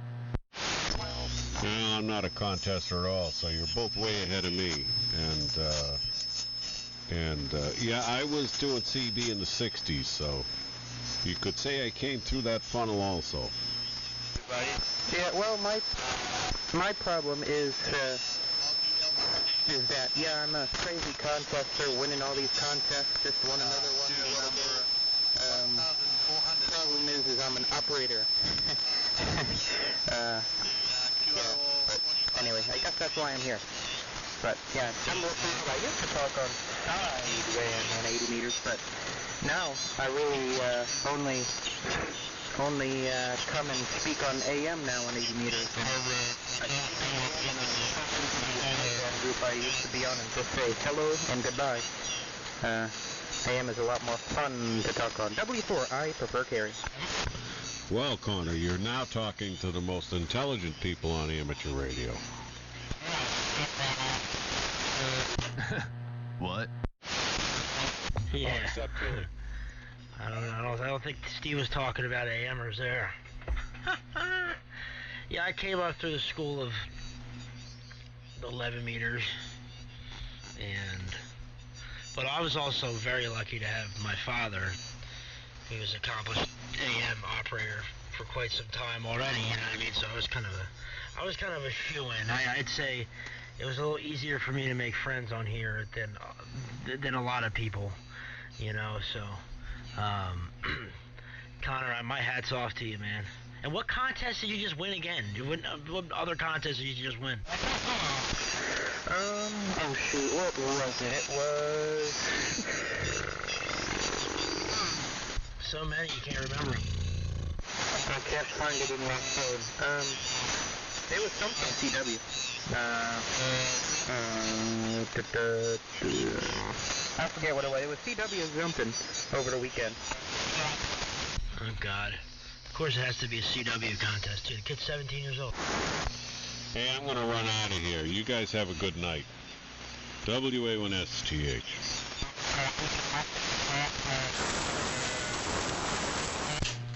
All right, Steve. We'll catch you later. WA1STH. W2BTK. Hey, Steve. You can't hear me, but see ya. Yeah, I caught you that time, Connor. Have a good night.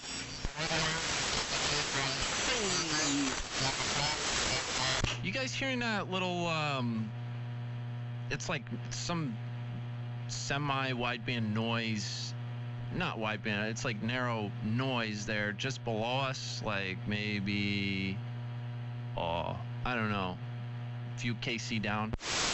Yes, it's centered on 3870, and it's like 1.5 KC on either side of that. Yeah, I've been seeing it all night. That's a very good 89 MQ. Yeah, that sucks. It's a Russian. And there's another one up on like 3890 something. Just looks like the exact same way. I want to find a way to plug my Milwaukee battery charger into my dipole, because that thing is very interesting. It talks and it puts out a signal, a pretty decent one.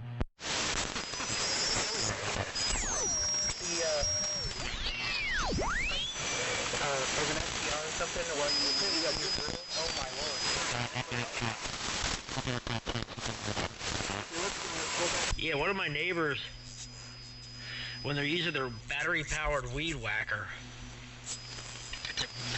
It's the craziest looking thing on the pan adapter, dude. It's my entire receiver from from the AM broadcast band up to 6 meters.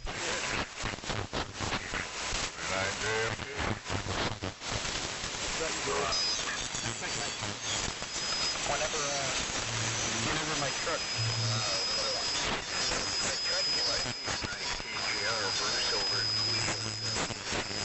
not the ignition. Oh my lord, is it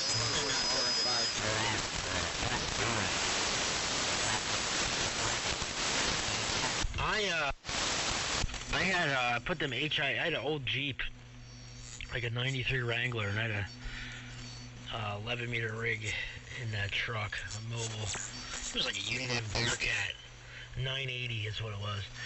And I put HID headlights, like HID headlight kit in the thing, man. And that was like the worst choice I could have ever did. Every time I turned my headlights on, it was 30 dB in my receive, no matter what I did. I put ferrite on everything and still didn't work. So then I ended up getting rid of the Jeep and got a little Isuzu pickup. And that's the story on that. But I wish I still had the Jeep. That was a fun little truck. And that thing was clean too. Little Jeep Wrangler. I've heard lots of people say that about those HID ballasts. They make an awful racket. Hey Barry, what are you running for carrier now? I'm stress testing the amplifier right now. I would like to get HIDs for my Suburban, but that's the reason I won't. Because if I ever put a radio back in there, I know what the thing's what it's going to be. I don't have a radio in there right now, but I took everything out. Barry, put the LED ones in. You hear Connor, Perry? No, I didn't even know it was him. What did you say, Connor? I said put the LED ones in. I have the LED ones in my system. They're beautiful, and they don't produce RFI. That's a good point. I forgot about those LED lights. Those things are bright, too. Like, that's the way to go now. Not even... HIDs are like old school compared to the LED technology they have now. We had this 93 GMC Cyclone, man. And mind you, they only made like 3,000 of these trucks.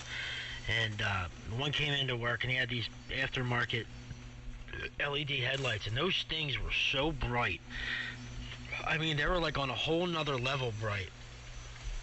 Just the low beams, and then the high beams were like off the charts. But then, if you go on YouTube, they have a bunch of comparison tests, like between the new LED headlights and like the high performance HIDs, and the LED lights blow them out of the water. So that's a really good point, Connor. Oh man, those things are correctly. Guys, I don't know how much longer I can do this. Who's on 85?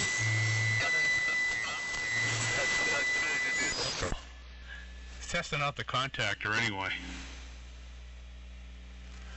If I have any more trouble with that, I'm just going to build one that's got RC delays in it. That's what I get for putting a solid state part in the thing. Well, you know, it could be a low voltage supply. Remember the two the power supply sequences we were using? They're brighter than LED. I thought I saw a thing that it was the opposite way around. I could be wrong though. So it's very possible that I'm wrong. And real good, Toby. Thank you. Hope you're doing all right. And we'll talk to you next time you're on. W3 and I'm gonna say 7:30. I'm gonna get out of here. I'm gonna try to get to bed early tonight. I went to bed super late last night. At like 11:30, woke up at 4, got back on here, and then I took a nice nap today, but I got a little bit of cleaning up to do, and I want to get in bed in a decent time, so. Good hearing you guys. Connor, glad you got the antenna fixed. Billy, glad you got your situation. Coach, Daryl, Steve, anybody else who's still on frequency, Bob, I think it's, Pop, if you're still listening, anybody else. 7:30 guys, we'll be listening. W3 MMR.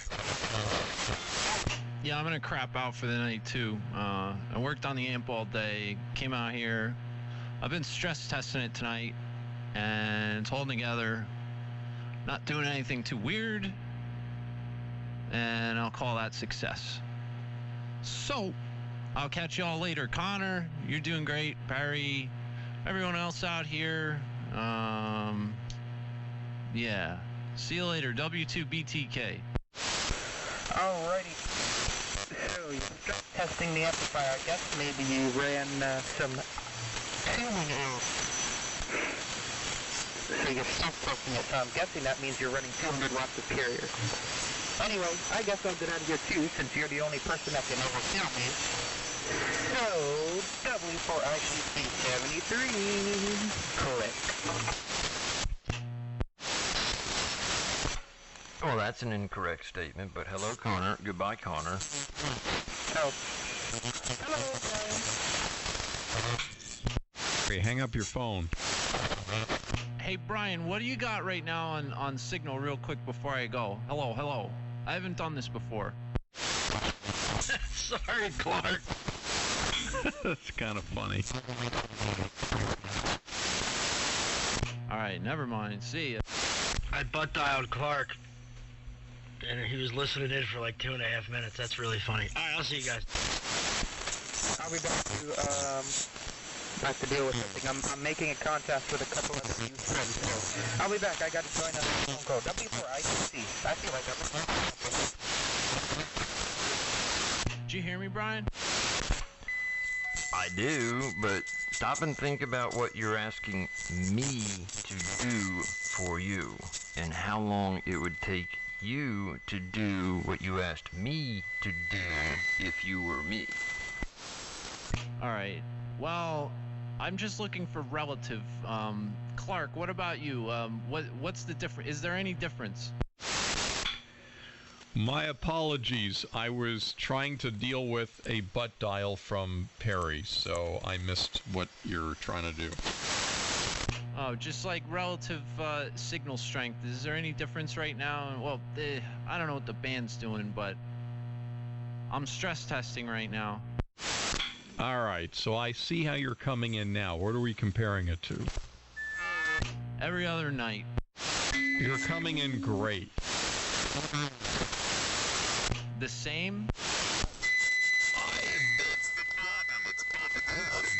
You're coming in great. I don't know whether it's propagation or something you're doing. You're coming in great. Alright. Yeah, somebody's tuning up now. Alright, no, I was just looking for like any relative, you know, relative to what I usually am doing. Okay. That's alright. I'm gonna get off the air though. So I'll catch you a little later. W2BTK.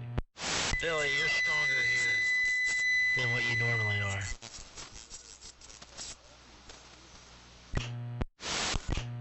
Like, noticeably, a little bit. 7 dB probably. Stronger than you are normally. Like sometimes you'll peak up this high, like when propagation is really good, but you've been solid at that point this evening, so it's a noticeable difference. Okay, perfect. That's exactly what I was the relative type of measurement I was looking for. So it is noticeable slightly. All right. Good to know. I'll catch you guys later. BTK, this is W2BTK. We'll see ya. W2 or W3R, whatever. Billy, you stayed up, keyed up a couple times there for the annunciator to read it. You were 30 over.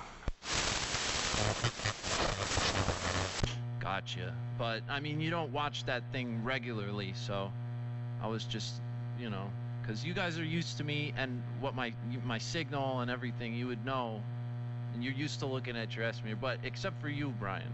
But I really appreciate it anyway. I should have thought before I asked. Anyway, I see you later. W2BTK. Well, it'll read it to me, but you can't do it with, hey, what's my signal? And on key. You gotta be keyed up a moment for it to read it off. Like,